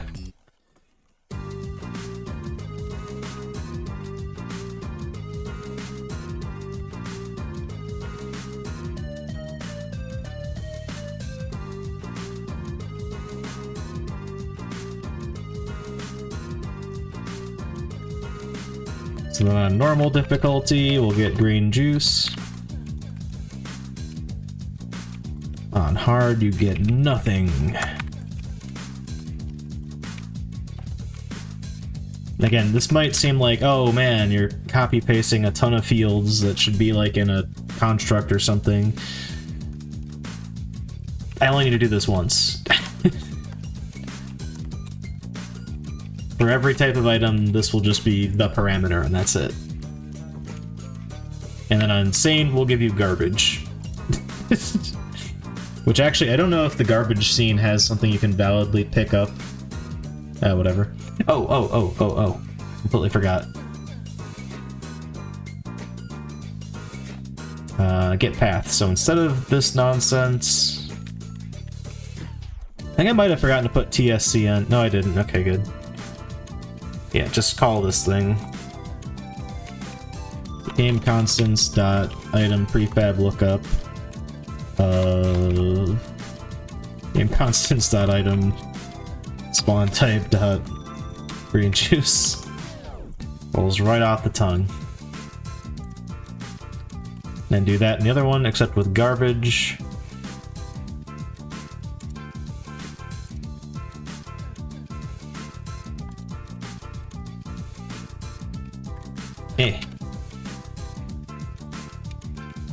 Actually, wait. Hold on.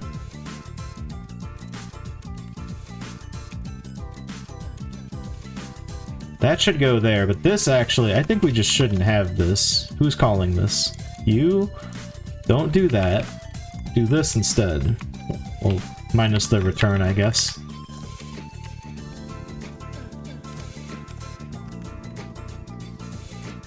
Boom.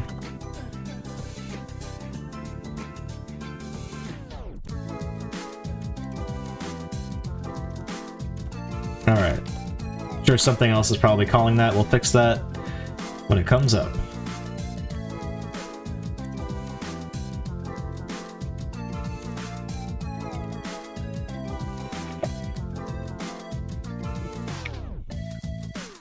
I shouldn't have set anything in the script. I don't know why I did that.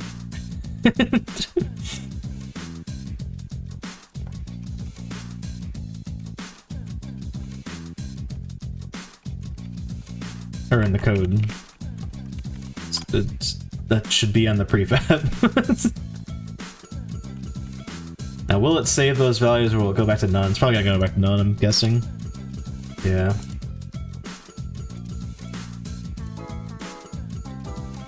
I really shouldn't be spawning garbage in. But, you know, whatever.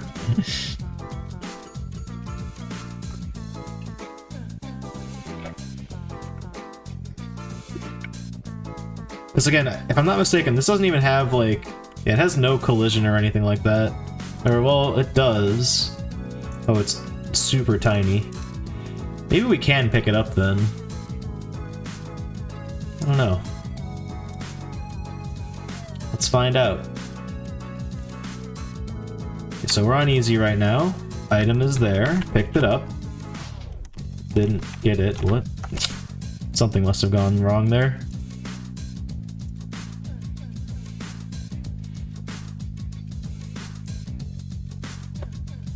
Oh, also I need to remove this.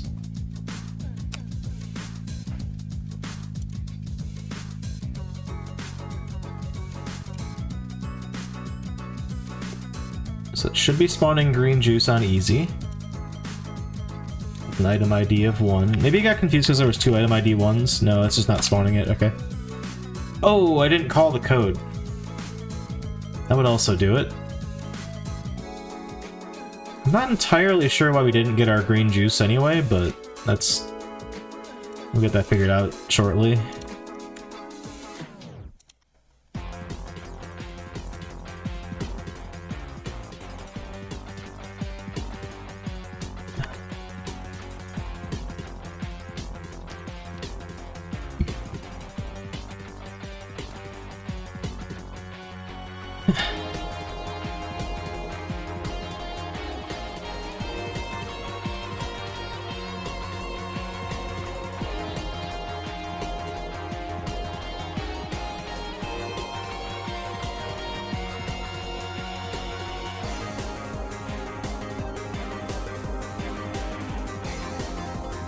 Darn it.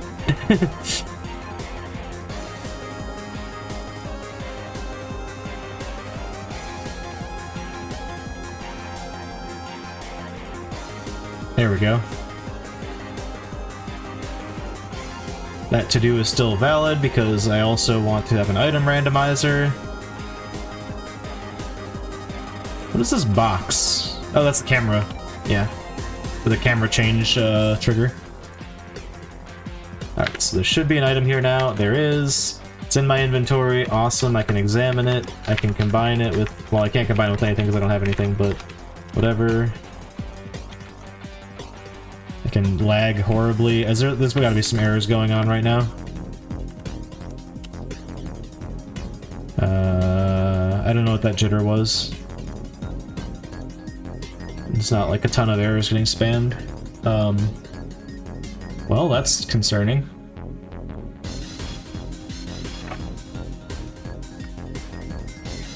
It didn't respawn the item also, is another thing to note. But if I go in and out, so there's an item... Yeah, what is up with that? I wonder if it's calling the code multiple times. Or doing something else. Alright, so it's the item's there, the item's there. Move up to normal difficulty, it's still there. Something's clearly like... Alright, move up to hard difficulty. Item's gone. Ah! Oh, I forgot to move up. Damn it.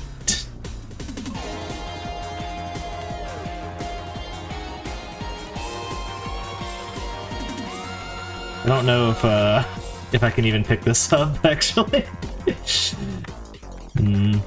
Yeah. Yeah, it's like every onload for the player that error fires off, and I'm not sure what's up with that.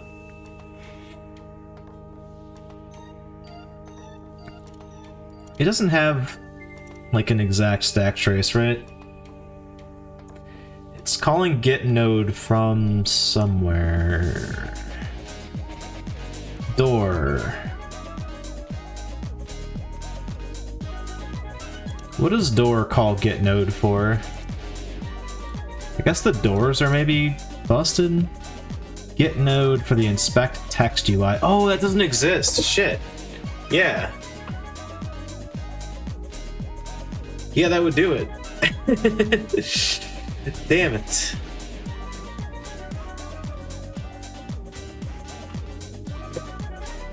What is inspect text UI? It just inherits from node. Okay, this is expecting player route / inspect text UI. Okay. Well, let's just put that in there and then we can stop having any errors spew out. It's simple enough. Wait. Ah, I see. Well, let's just correct that then. We didn't notice because there's nothing's wired up to that yet. Well, that saved me some future heartache, I guess.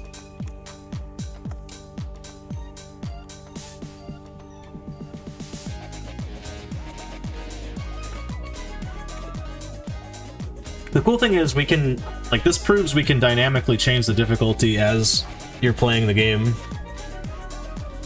Which would probably fuck up a lot of things with the plans I have for how I want to do these difficulties, so maybe we won't allow that, but for debugging purposes I can at least check this stuff, which is cool. Oh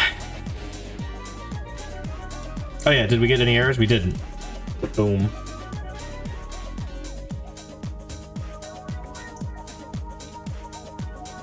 What's this bitching about? Oh, right, I changed the size of this, and it's like, oh, you gotta change the size of everything. And I'm like, lol, lamau even. Cool, so that stuff's working. The item randomizer... That'll be interesting. Let's work on the enemy randomizer. I think we need to have more of the game built out to have the item randomizer... or to build it. Maybe I can build the basic framework of it based off what I do for the enemies, but it'll definitely need to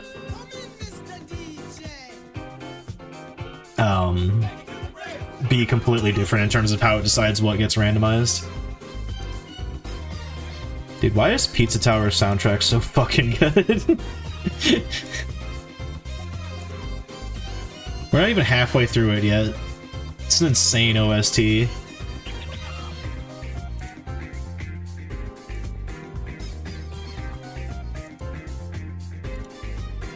I gotta go back. They patched in more levels. Or, well, they patched in a bunch of Easter eggs and one new level. I gotta play those. I have no doubt that they are fun.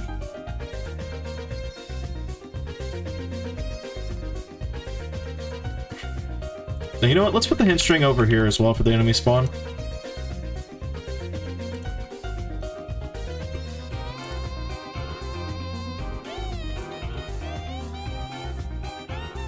And let's commit our code.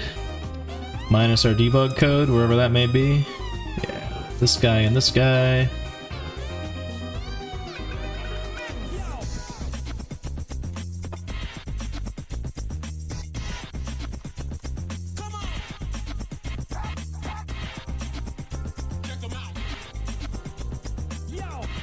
Oh, I should probably figure out what's up with that lag, because there's definitely lag in the room that has items specifically. So that's not good.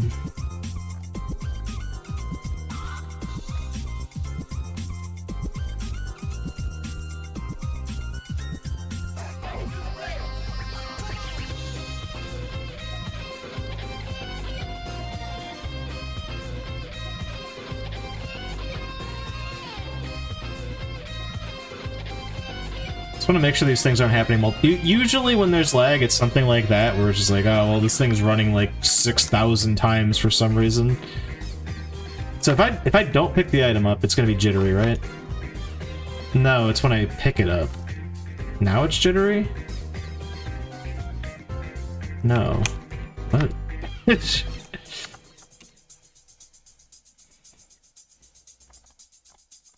There's no spam. Maybe that was a fluke. I genuinely have no idea what the hell was happening there.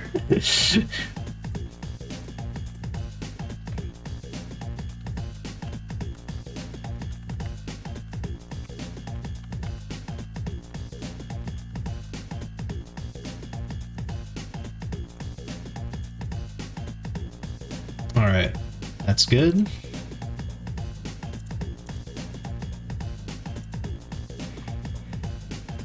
Randomizer code.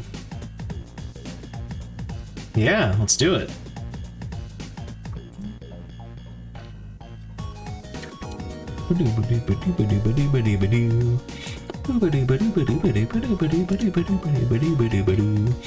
Where should that live? We could put that on the player status. I need a class for this regardless. This is gonna be like... that should be in data.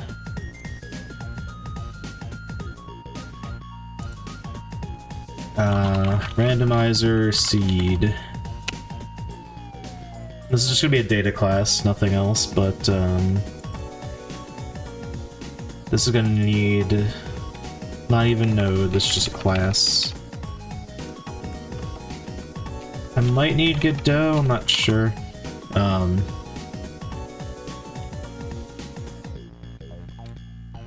I'll need that.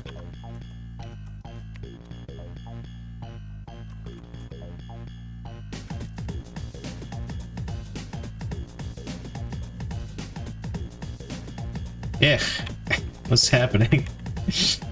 Not debug.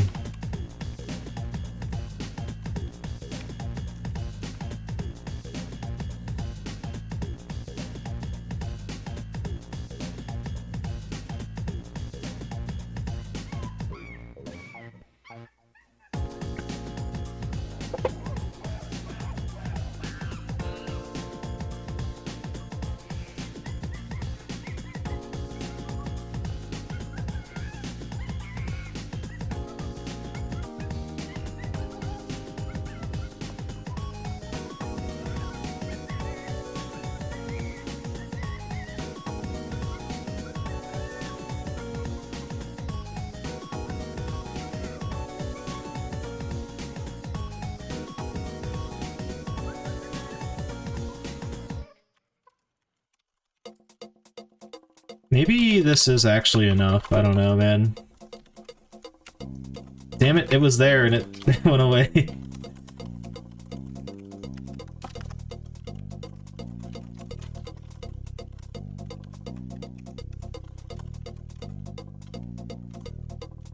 Not quite.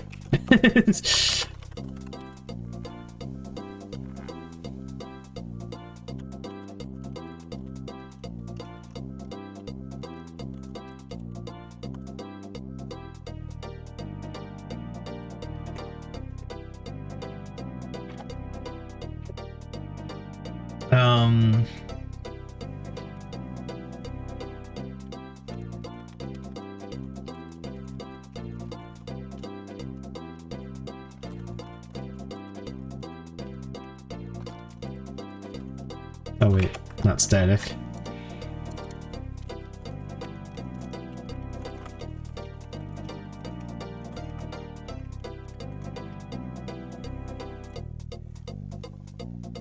I might not end up needing those, I'm not sure. It's not like the hard code stuff, you know? Oh, after this I should go hunt down whether or not item ID and enemy ID need to even be on the actual containers now, or the items and enemy scripts themselves now, because we can yoink the delete already used item script. That's no longer needed. Yeah, and the enemy one as well. So like that scene, was it data management? No, state management, something like that, whatever that script's called, that is becoming less useful, so I might end up not needing that in the long run because of the way we're structuring this other stuff. Anyway, it's not important.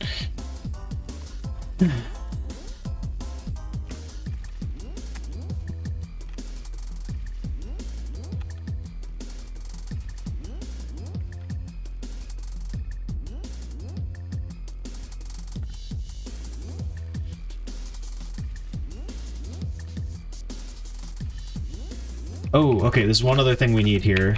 We are going to need a separate class called settings, because I want to have options. What's the point of a randomizer if you can't customize it, right? I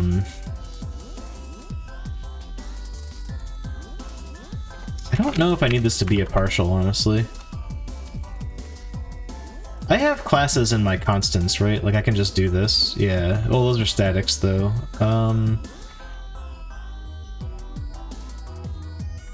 Well, we'll see if this works, I guess. Hmm.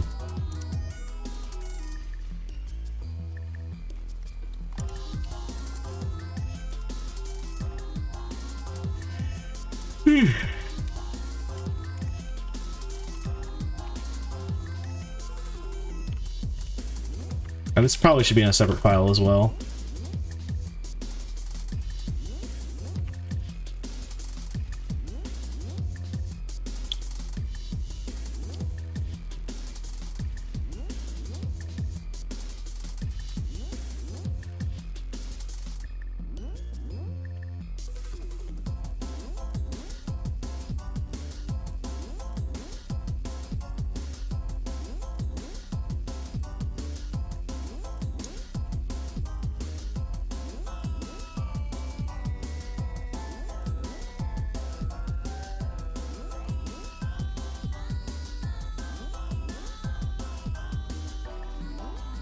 This is the thing I was talking about earlier.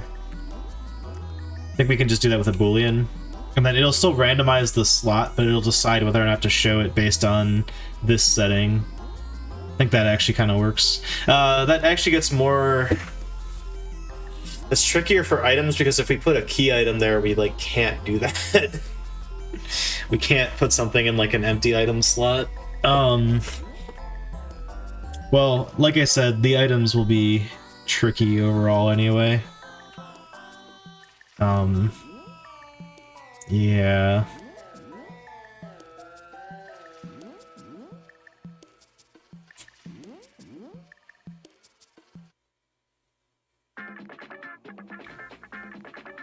Here's where things are tricky now. I need to, like... Hold on.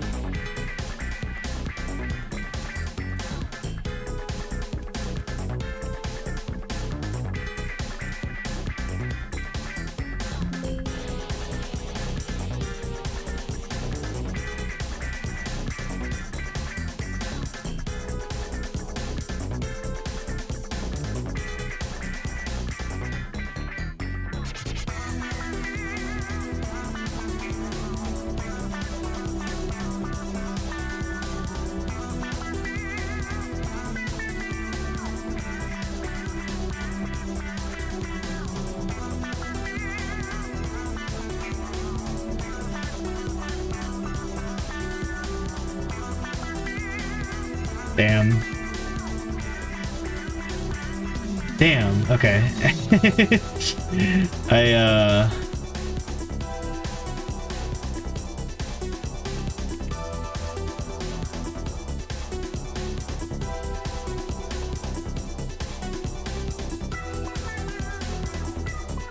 Oh wait, item list. Okay, hold on. Pop-up menu.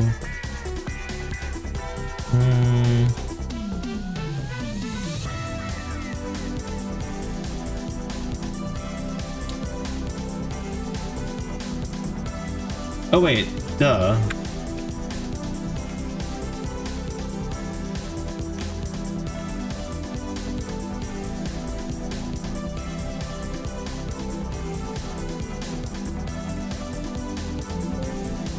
Never mind. Sorry, I'm trying to figure out how I can have like a multi-select. And I think I just need to make a bunch of booleans, unfortunately.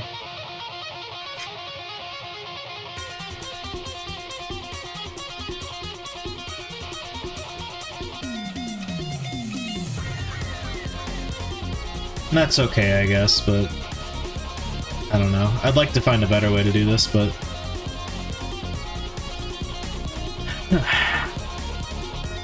is there like, I wonder if there's a way I can like segment things UI-wise in Godot. There's gotta be, right? Because like, hold on, look at this, right? If I go into this guy, there's like all this stuff, right? Well, I guess that's just like a subcomponent though.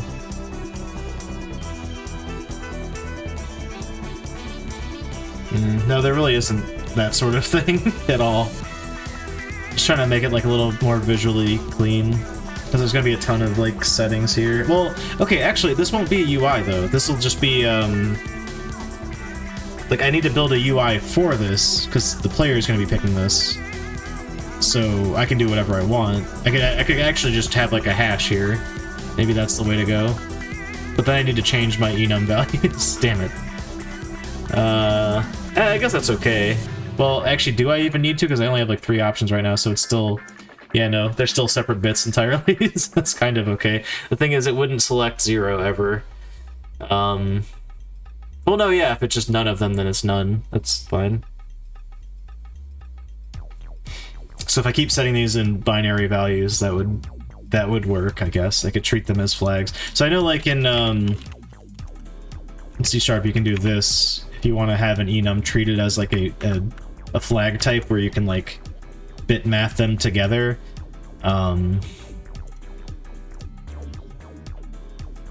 We can cheat and do that with an integer, basically. Yeah.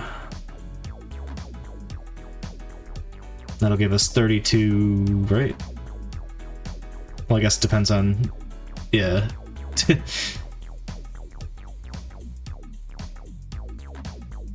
What sort of system it's running on. I'm getting ahead of myself here. I guess we'll do that for now.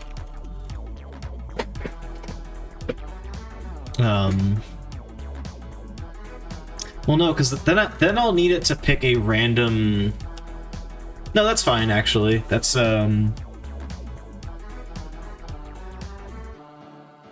That's sort of fine. We'll just need to do 2 to that power. Yeah, that's... We can do that. Okay, cool.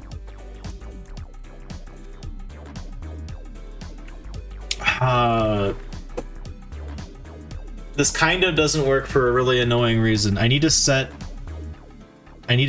nothing to not 0. I need that to be 1 or something. And actually, we shouldn't...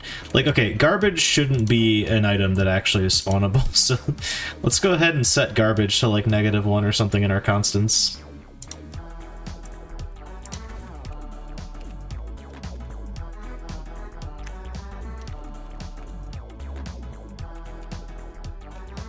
The stupid thing about this, though, is that now... Well, I guess if it's set to 0, that highlights that it's invalid, but, like... I don't know. It's gonna break some stuff for sure. We need to go recompile, and then that's gonna fail to compile, actually, now that I did that. Yeah, it's true. Oh wait, so these are still right. How does it know? Is it like string matching or something? Yeah, whatever.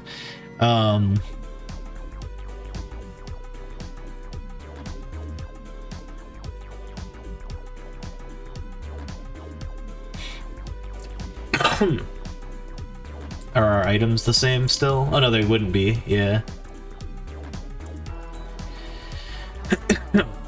We're just gonna set that to none on all difficulties because garbage is not a it's not a valid item.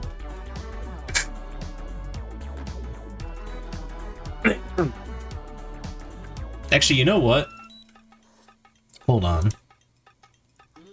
Let's not even include garbage in our item enum. So find all references. It's gonna be these, right? Yeah. So down here, screw this. Just take this string. Oops.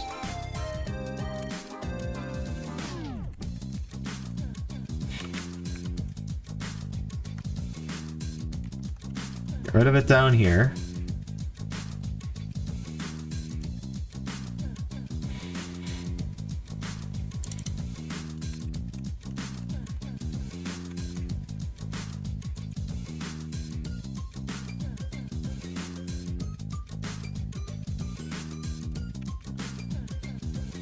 There we go.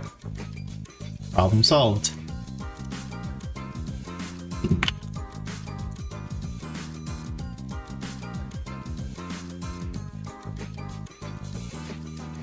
Alright. Now you cannot select garbage from a drop-down, which will prevent issues, I guess. Yeah, error at me, I don't care. Wait, what?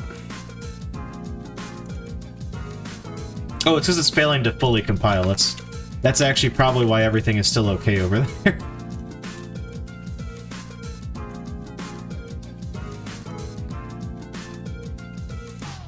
Now everything's gonna break.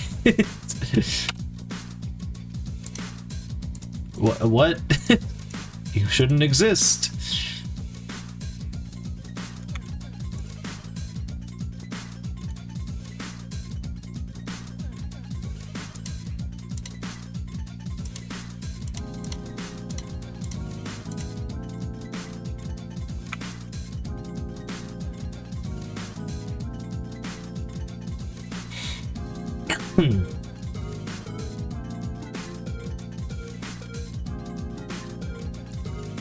Something's wrong here.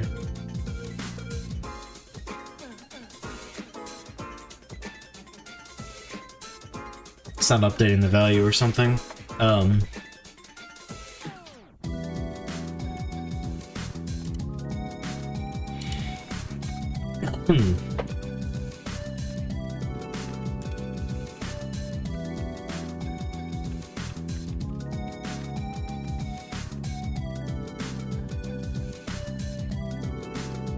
It's gonna reset all of these, but that's okay. This is the one time where we win for not having any any actual like content of the game finished. There's just like one enemy and one item in the game. So it's like, okay, cool. If I had to redo everything, it's just a singular thing.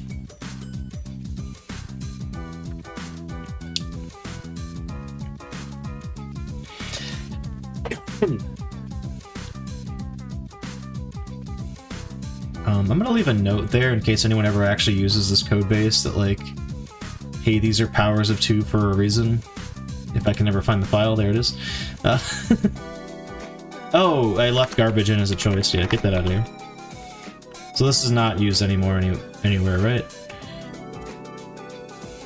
Nice. Perfect.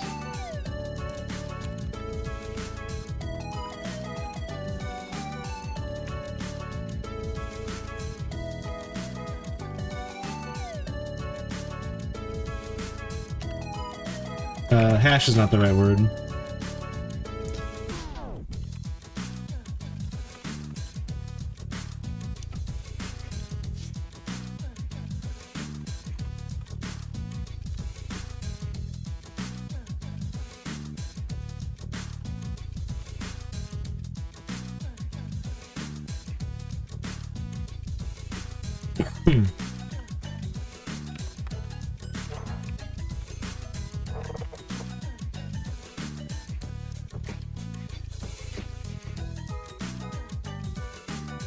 Okay.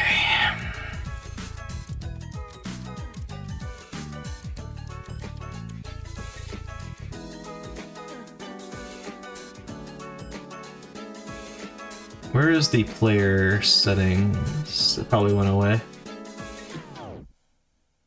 Player status, there it is.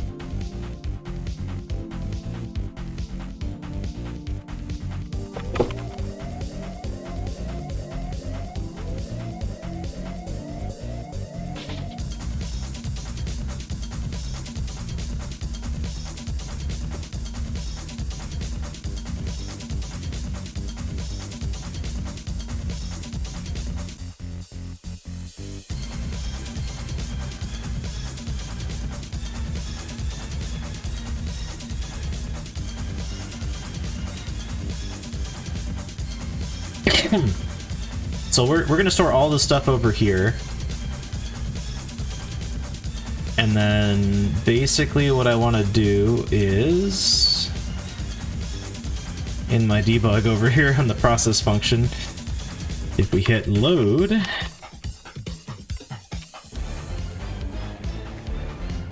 hopefully that one is spelled consistently.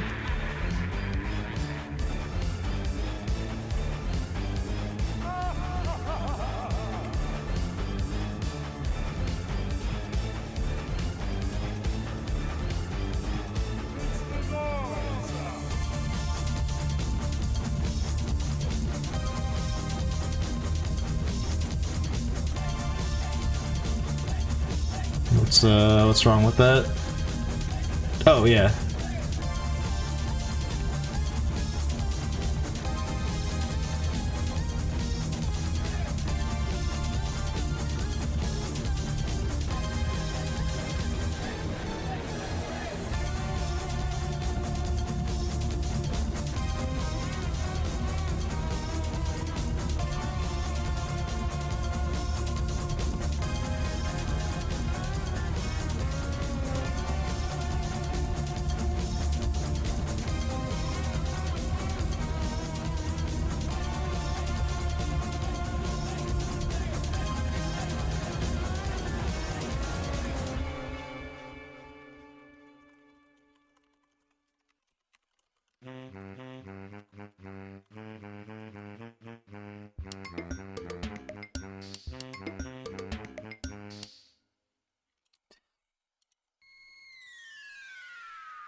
Two to the 0 with is 1, right? Yeah, it is, okay.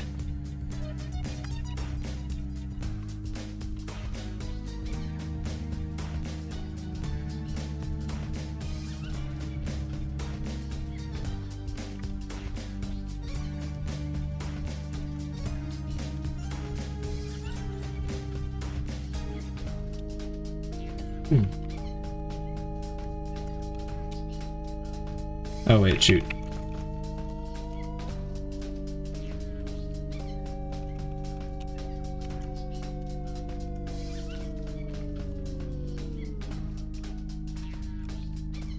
Nah.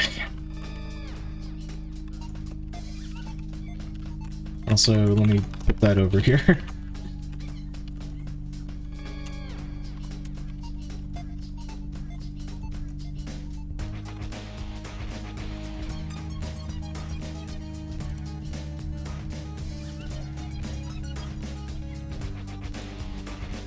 We do that for items as well.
Yeah, let's do it this way. If there's not a record for the randomizer, just default, like, for that thing, like, if it didn't get randomized, then we'll just default to the like, non-randomized thing.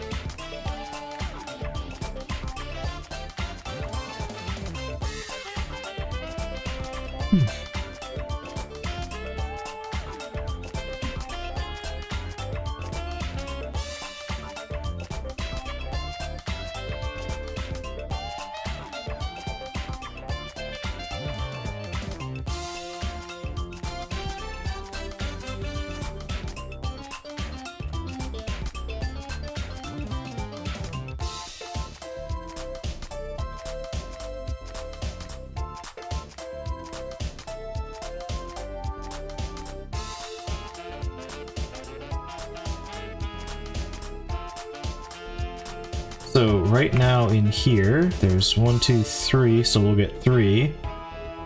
So something between 0 and 3 exclusive, which will be 2 to the 1, oh, 2 to the 0, 2 to the 1, or 2 to the 2, which is right.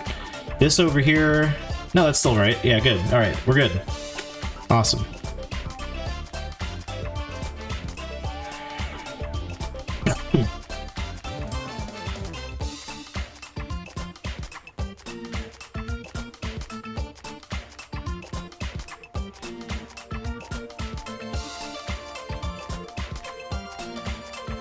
What's your problem, man?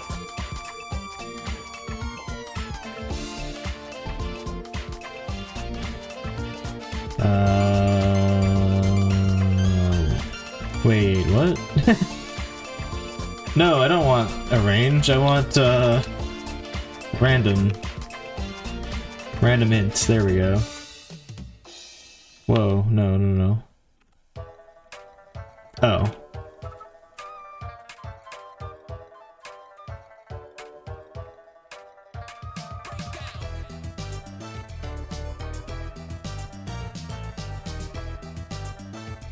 Oh, that's how I do a seed. What is this, what the hell?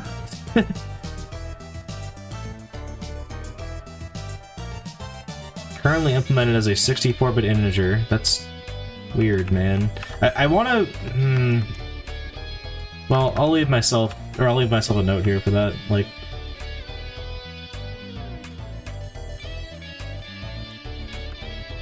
Ah, this is... No, I need this to be an integer, though. What? What? Hold on. I know I can, like clip this between the ranges I need, but, or, like, clamp the value or whatever, but, Godot, random, int.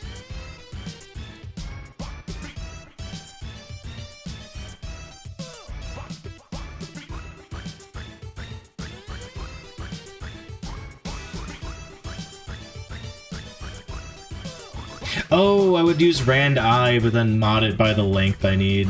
Okay. Gotcha. So we could use that other function, actually. Well, this is interesting. So, like, it's annoying, but whatever. Yeah, actually, I do want an unsigned int also. It's neither here nor there. But we need to do this. Ah, shoot.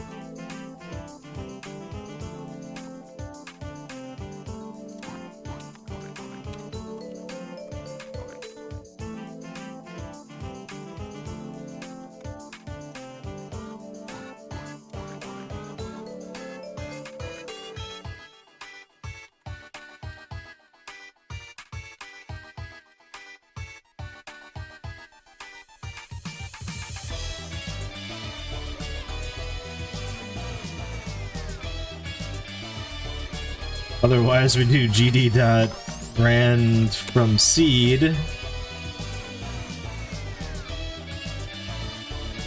Why does it need to be a ref? What the fuck?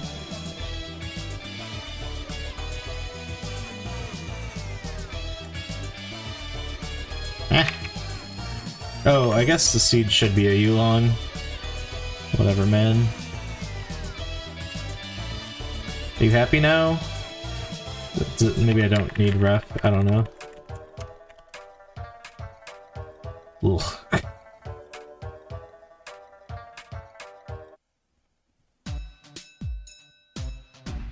It's not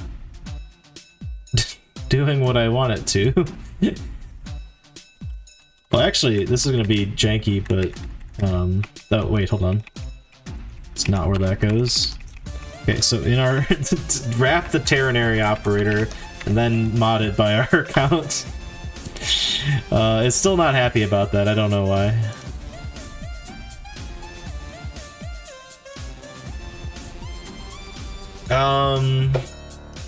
Okay, I'm gonna find an example of this in a minute here. Hey, thanks for the follow, Colonel Tang. But give me a sec here, chat. I'm gonna take a super quick break, and then we'll figure out why it doesn't like that. I want to have seeded randomizers in here, but it doesn't need to happen right now, I guess. I should get the base functionality down first, then we can build on it.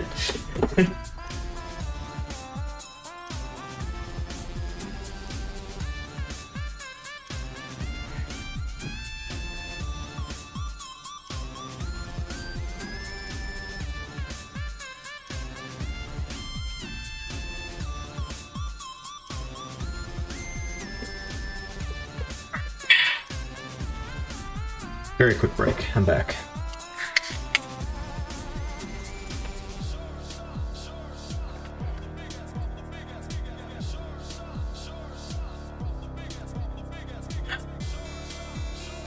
Okay, let me try this here. Or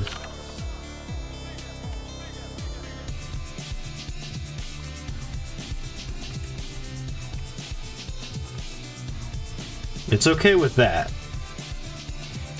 So what's the problem with saying ref on this, right? Same diff, what the heck?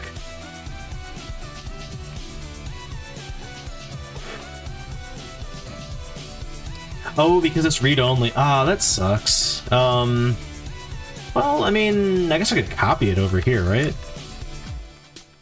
I don't know why it needs a ref to it. That's very weird. Right? Isn't that strange? Whatever. I'm sure that makes sense, but it's fine.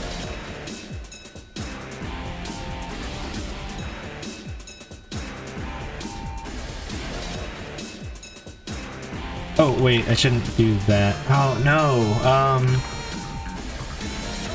Oh, man. Oh, actually, this is okay. We can do this.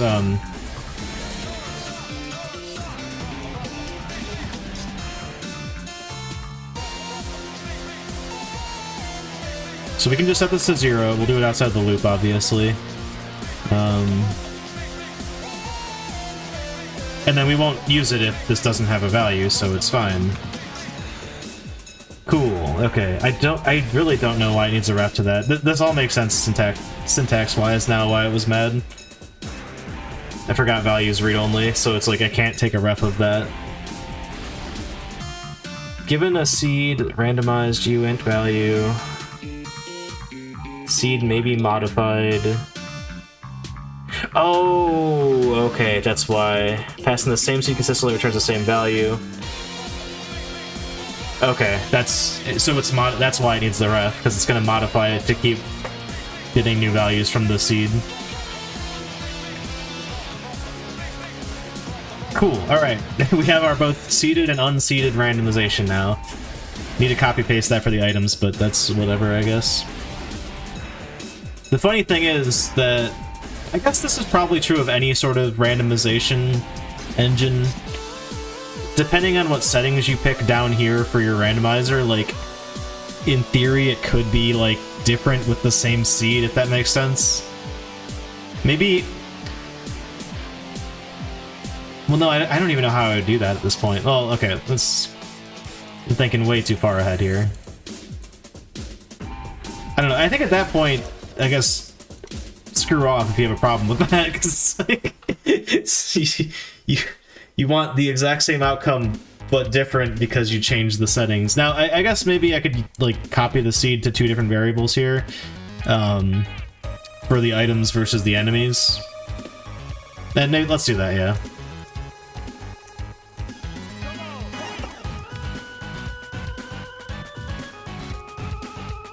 I think that's consistent enough for a random value. Okay, so then we put it to the power of 2, and then that's our enum value. And we need to check if, so now we need to do some bit math here.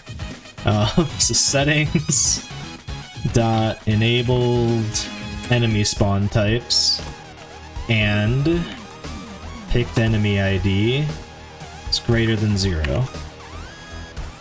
Oops. Why is it mad about that? Oh, that's a double. Well, it doesn't...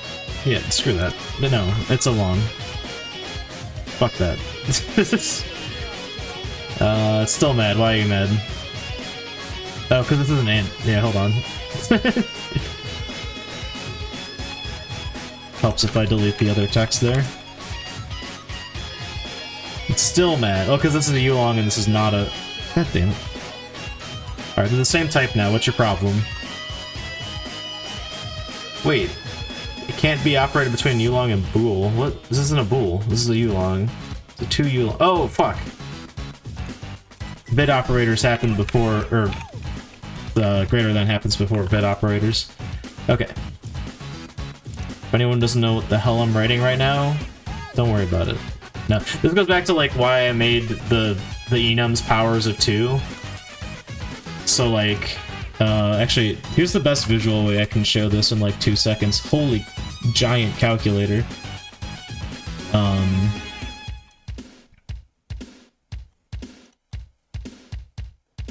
Alright, so here's our giant calculator.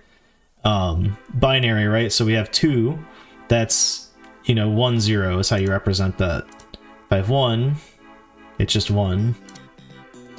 But if I have 3, then it's 1, 1. So like both of these slots are taken, and the value is conflicting with itself. But if I have everything as a power of 2, so for example, our enemy types, we have type 1 for empty, and then we have type 2 for our first enemy, and then we have 4 for our third type of enemy. That's in the third binary slot here. I can use that to check like that specific bit. That's what this ampersand is doing. Why did it change what file was open? What is happening? I must have clicked on that by accident. Anyway, I know nobody asked, but if anyone was curious what the fuck this is, that's what that is.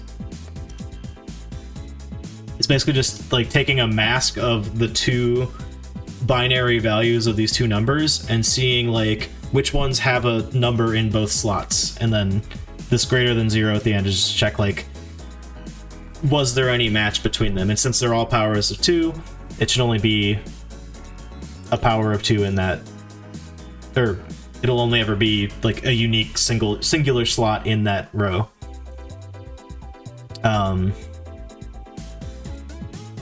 Okay, so enabled spawn types and picked enemy ID. So that means, in English, what that means is the random number that we picked corresponds to an enemy that we have chosen as a valid enemy that can be spawned in our randomizer. So there's going to be a UI we can check off like, oh, I don't want that enemy to spawn, I don't want that enemy to spawn, so on and so forth. It's sort of like with like the Resident Evil randomizer, how there's like, I'd pull it open, but I'm afraid my virus detector will just think it's a virus and delete the whole thing, as it usually does when you try to open that thing. How you can choose like a randomizer with all hunters, or all zombies, or all bees if you wanted to. That's effectively the functionality I'm trying to recreate here, but native to the actual game itself. Okay, so if that's true, then we found a valid pick. Love how it saw me doing bit math and it's like, well, clearly you want to do bit math here. To be fair, this and this are actually the same thing, but it's not, it's excessive.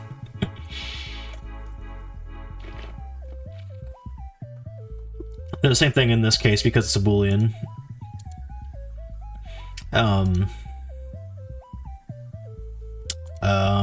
We need to save what we picked though. Oh. No, we don't. Okay, once we found a valid pick, we set this so we can jump out of the loop, but we also add to our dictionary here. Where is it? Oh, I need to set it. Right, okay.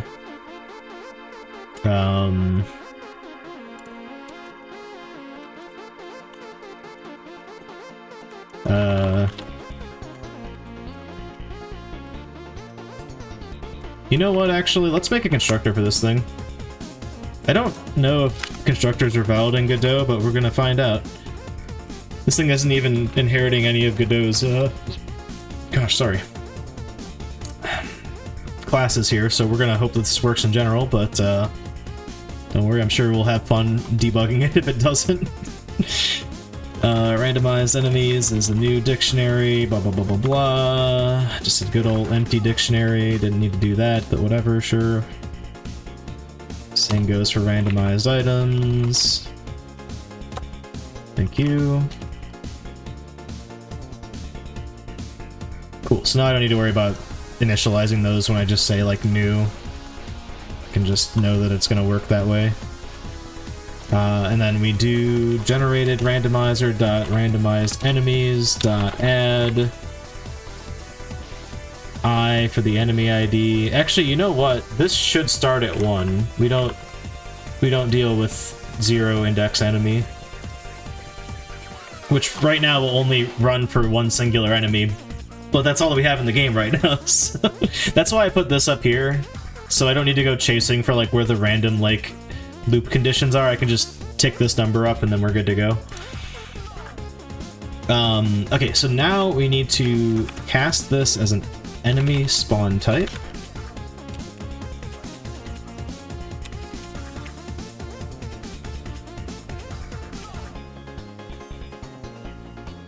And that's all we need to do.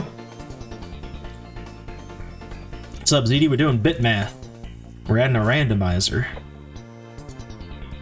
The potentially infinite loop here if you if I don't validate the UI properly. How you doing?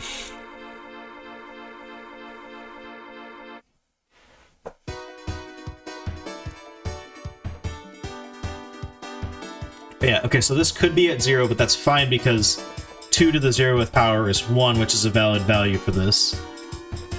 Or 0, wait. Hold on, I think I fucked up.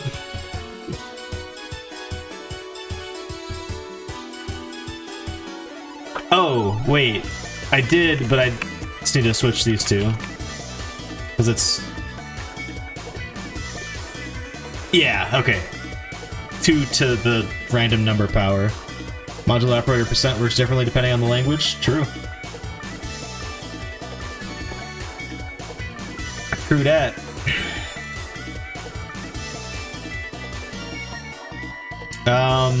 So we have our enemy randomizer. That, in theory, should work.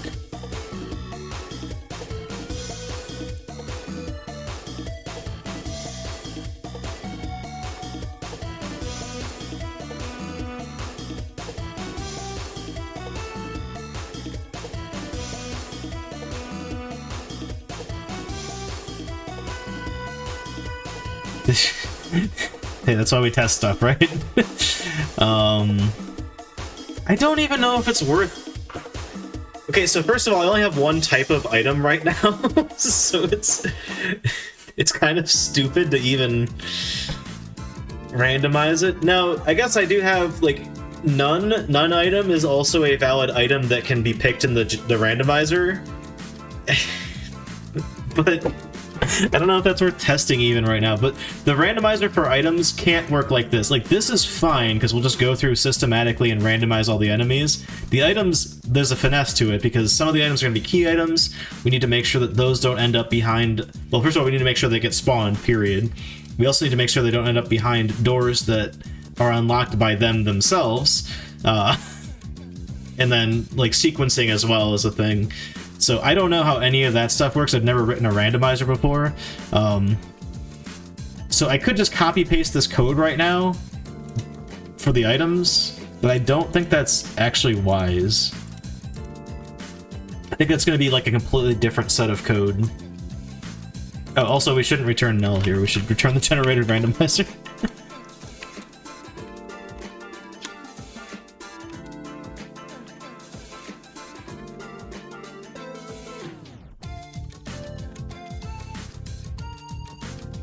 Oh no, my heaters make... my... What the hell do you call it?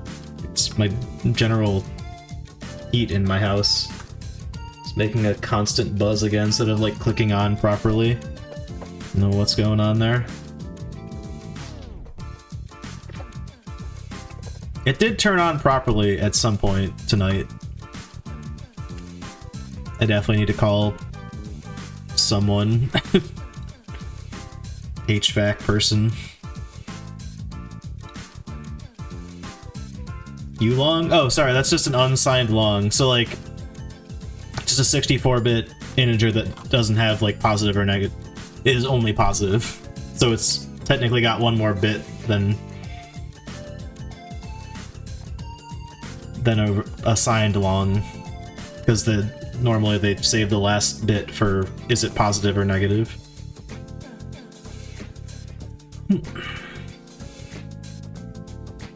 Not actually... I definitely don't need... I'm not gonna have 64 different enemies in the game. So I don't need that many. I might have 64 different item types though, so maybe we will need it for that one. Depending on how we manage all that anyway. I might not actually give the player, like, checkboxes when it comes to items, or maybe I will, because... I don't know. We might store that data differently. You just missed my, like, bit math explanation from earlier.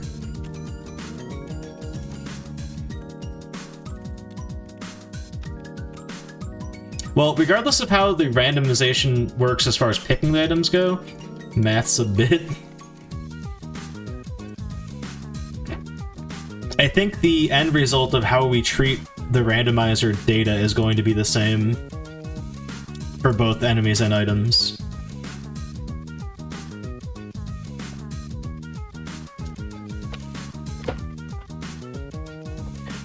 So, speaking of that,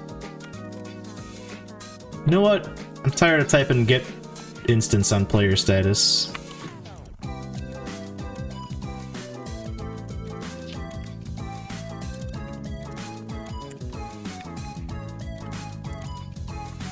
Just do this instead. Oh shit, local variables? Hit the deck! Not aiming, I don't care if they're aiming. I want to know if the game's randomized. If the randomizer's enabled and the randomizer seed dot randomize items has a key for this item, please. There we go.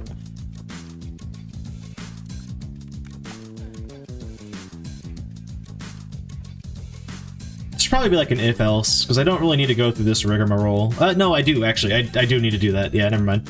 Totally do.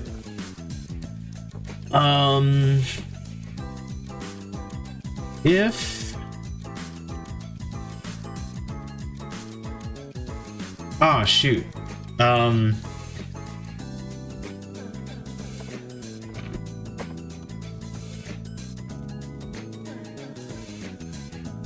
Yeah. Hold on a second. Shoot. This is stupid, but we're gonna do it this way. We're gonna just copy these variables over to the seed itself, and it's gonna... we'll just set them, I guess, or whatever. Where are the variables in this thing? Oh, there they are.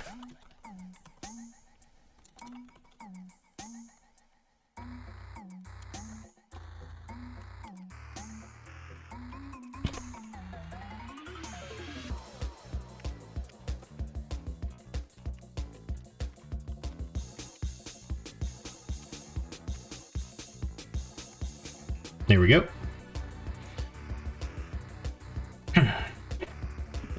Check it out. Unused local variables. Getting spicy in here.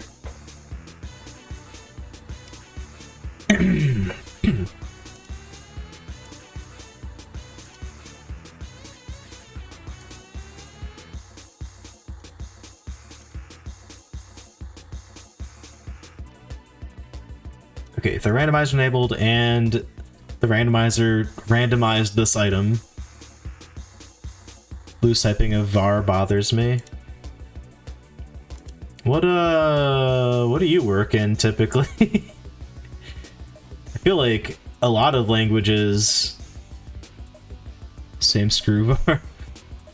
Including GDScript, like they're even looser with that stuff where you don't even type var, you just you just let it go.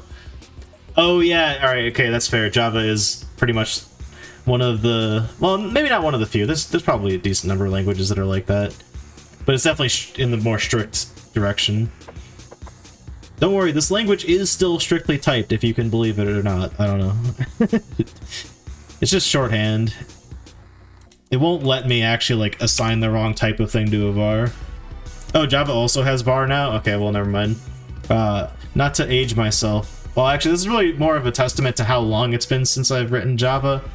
But I think the last version of Java that I worked on was like 1.3.8, or maybe 1.3.4. No, yeah, 1.3.4.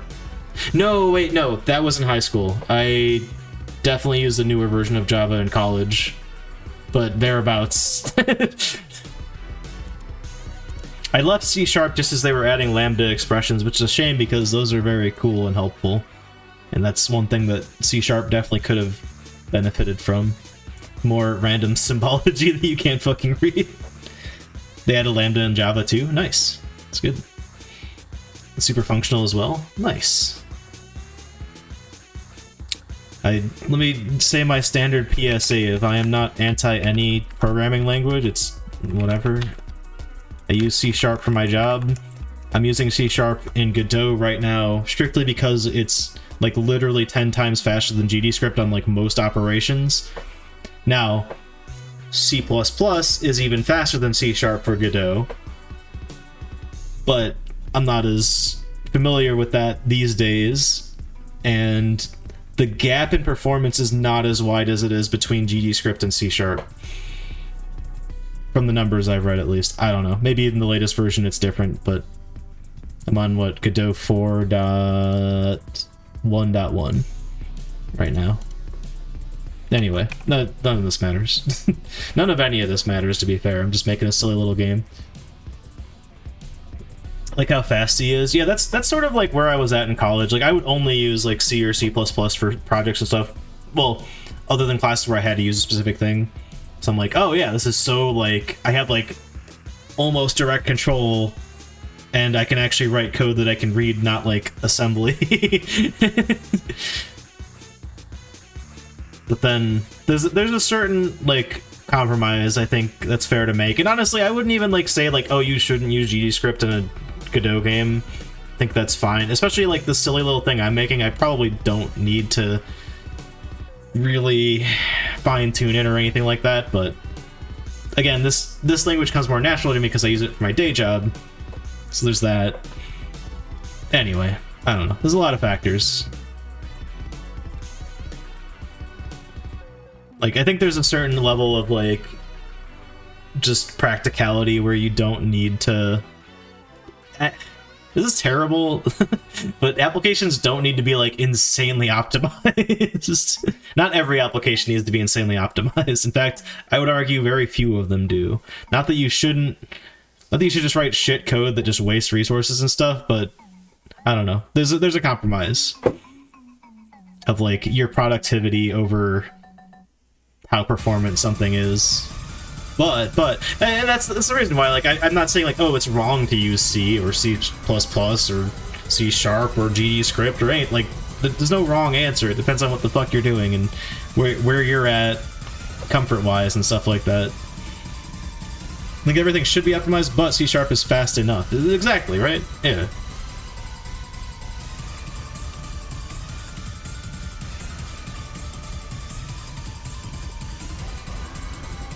don't take that as a, like, open letter of, like, yeah, you should just make everything horribly unoptimized. But I look at it this way. I'm making like a freeware game that's open source CC0. If it's not the most, like, insanely well-tuned thing, I'll still be able to sleep at night, you know? I'm gonna stop yapping. Should make everything horribly unoptimized. Goon 2023. Yeah, that's what I was saying. Dude, what is this song? This is fucking crazy. Okay, campers, rise and shine, Mr. Sauce Man. Why did I look at that? How do I not know every song? Well, okay, I know how I don't know every song on this soundtrack, because there's like 10 million songs in this soundtrack.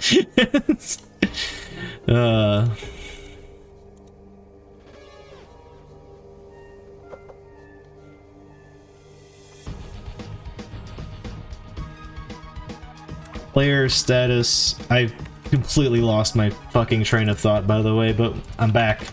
I'm back, chat. So we look up, wait, not if. No, I just need that. We just set that to the type. Well, okay, hold on. There is an if statement we need to check here before we do this. If item spawn type is none currently, and randomizer seed dot allow spawns on empty items slots for difficulty.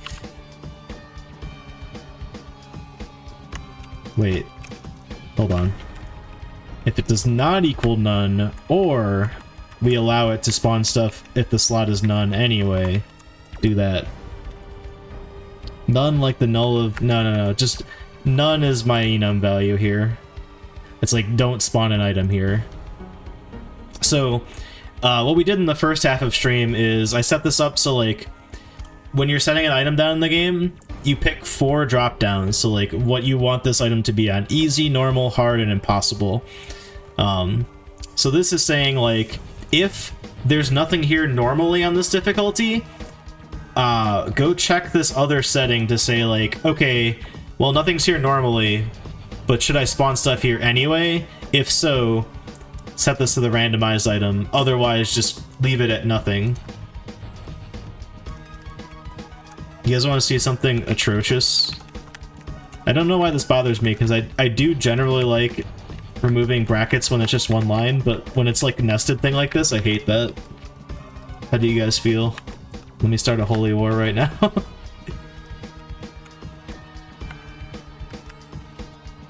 I'm leaving it this way.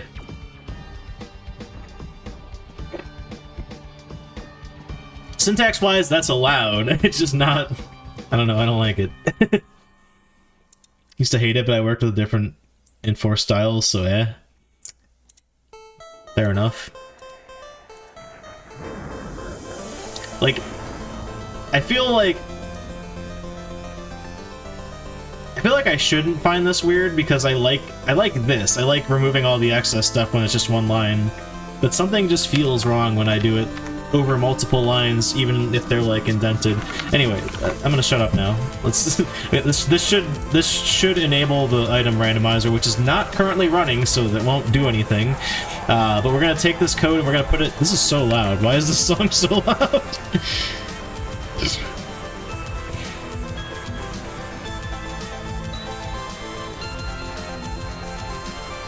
Copy paste it here. And all we gotta do is just change this very slightly.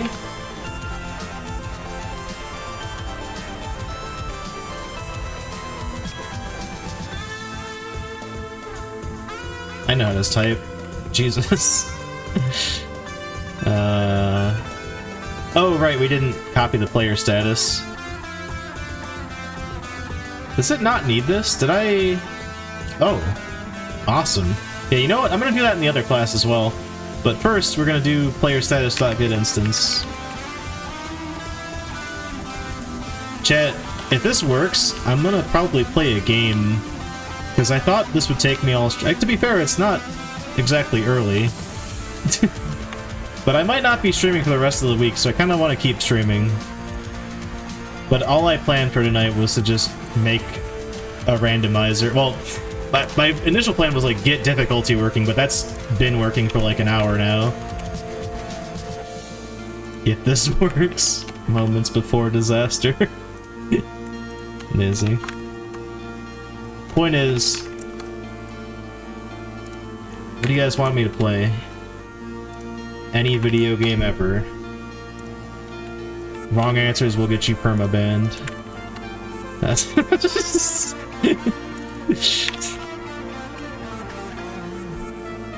Play Granny? I'd play some Granny. I'm down. It's a good answer.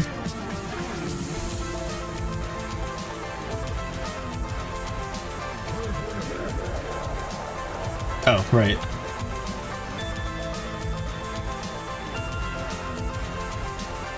That might not fill all of stream, though. It's fine, though. I don't care.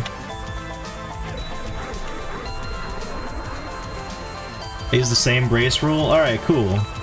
It's weird, though, isn't it? Like, shouldn't that not matter? I don't know. I guess there is a difference. Maybe I'm making too much of a deal about it.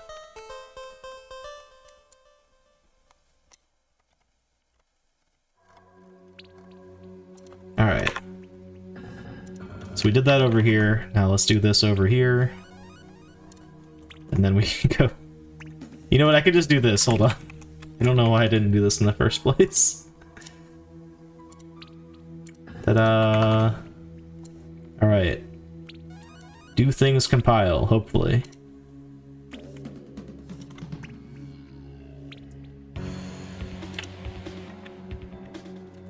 Cool. I don't have the generate random...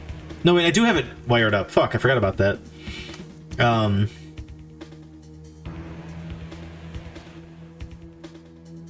I want to see what the settings are to make sure they're correct.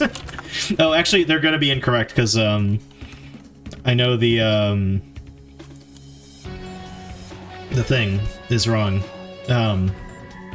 It doesn't have randomized items or randomized item is set to true.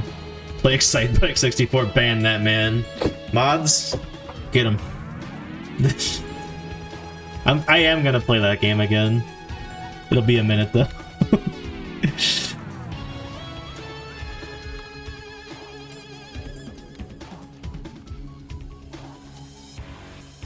I don't know when we're playing it again. No as in no, don't ban me, or no as in no, don't play that game again. I gotta know. Don't play that ever. Amazing.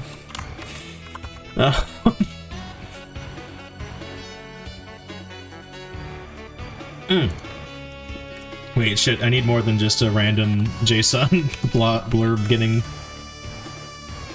Chat, I watched a YouTube video today about a Garfield themed ghost kitchen, like food delivery service, whatever.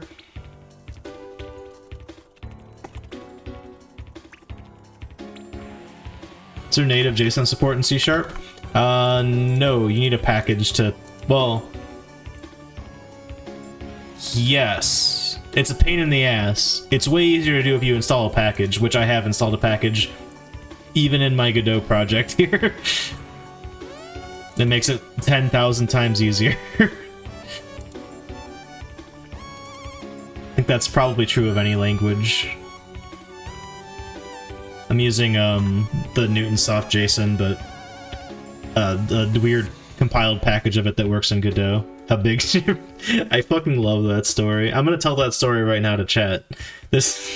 So FPO and I used to work at a place that had like a swear filter on our chat client, and there was some other instances where like things would just get caught that were not actually people swearing, but there was one time. So not only would it censor what you said, but it would also email the COO and the director of IT. And the director of IT was a fucking meme lord I mean, I guess he still is. He's still there, as far as I know, at least. Good friend of mine.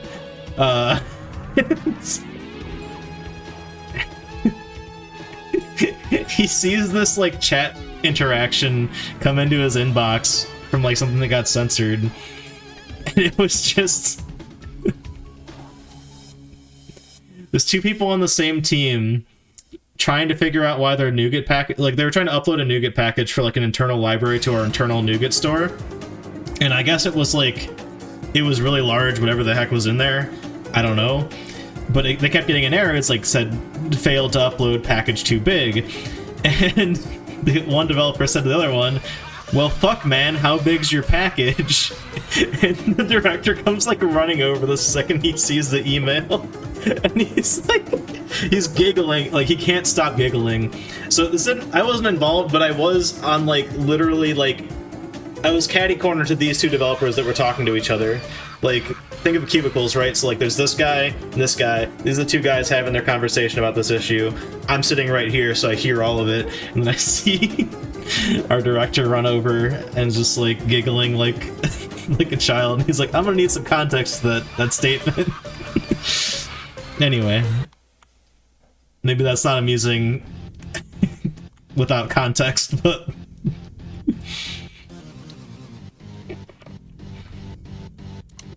Alright, that's all good. We need to now, in here, when we do this, update our settings to randomize. Randomize enemies is true. Randomize items is true. Doesn't do anything yet, but whatever.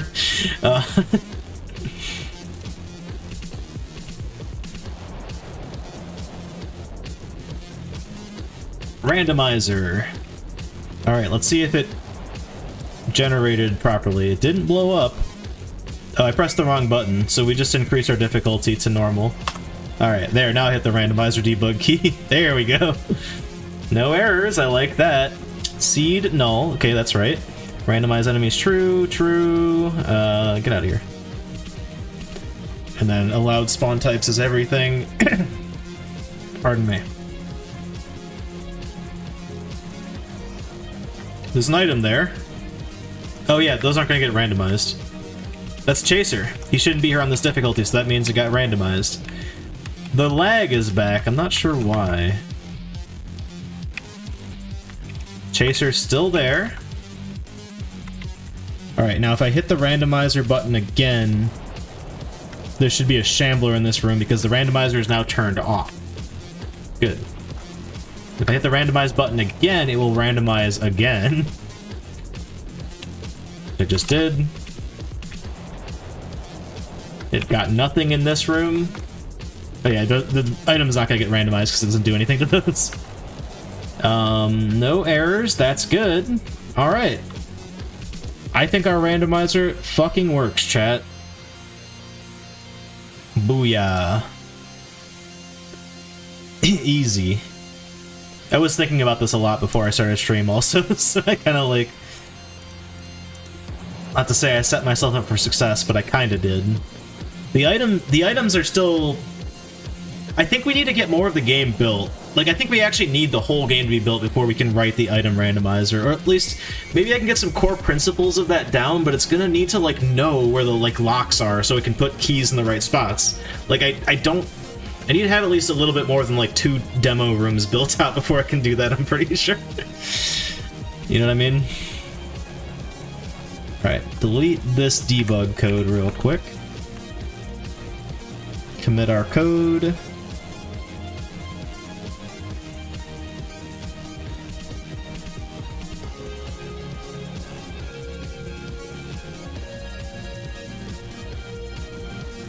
Added randomizer functionality to game. Enemies only 4 now. Then we push the code. Then we undo this, so I still have my debug statements. I don't even know if I need these really, but whatever.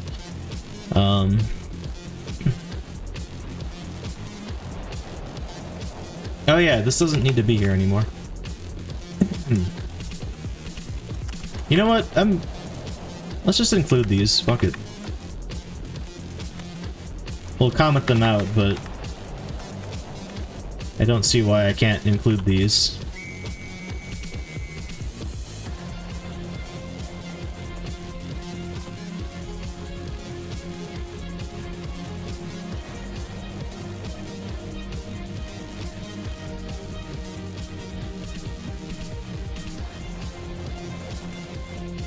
Alright. Pushed. Bada bing, bada boom. You know what that means, chat. It's Granny time. Let's see if Granny 3 will crash my stream again like it did last time I tried to stream it. I'm taking a break before I do that, but we'll play some Granny. Thank you, Pete's Tower soundtrack, for guiding me through. It's honestly not a rough time, but this chill dev stream. Shoutouts to Bomberman 64 soundtrack that my entire world crashed while I was trying to work while that was playing. There was a Visual Studio update that took like 20 minutes to finish, so I was just like trying to do everything I could without coding anything while I was working on mostly code-heavy things. But yeah, GG's. We now have difficulty implemented in our game, which can be easily updated as we add new enemies and stuff, as well as a randomizer that won't be too hard to keep up to date. There's definitely some considerations and a little bit of manual work, but it's all functional, man. GG's.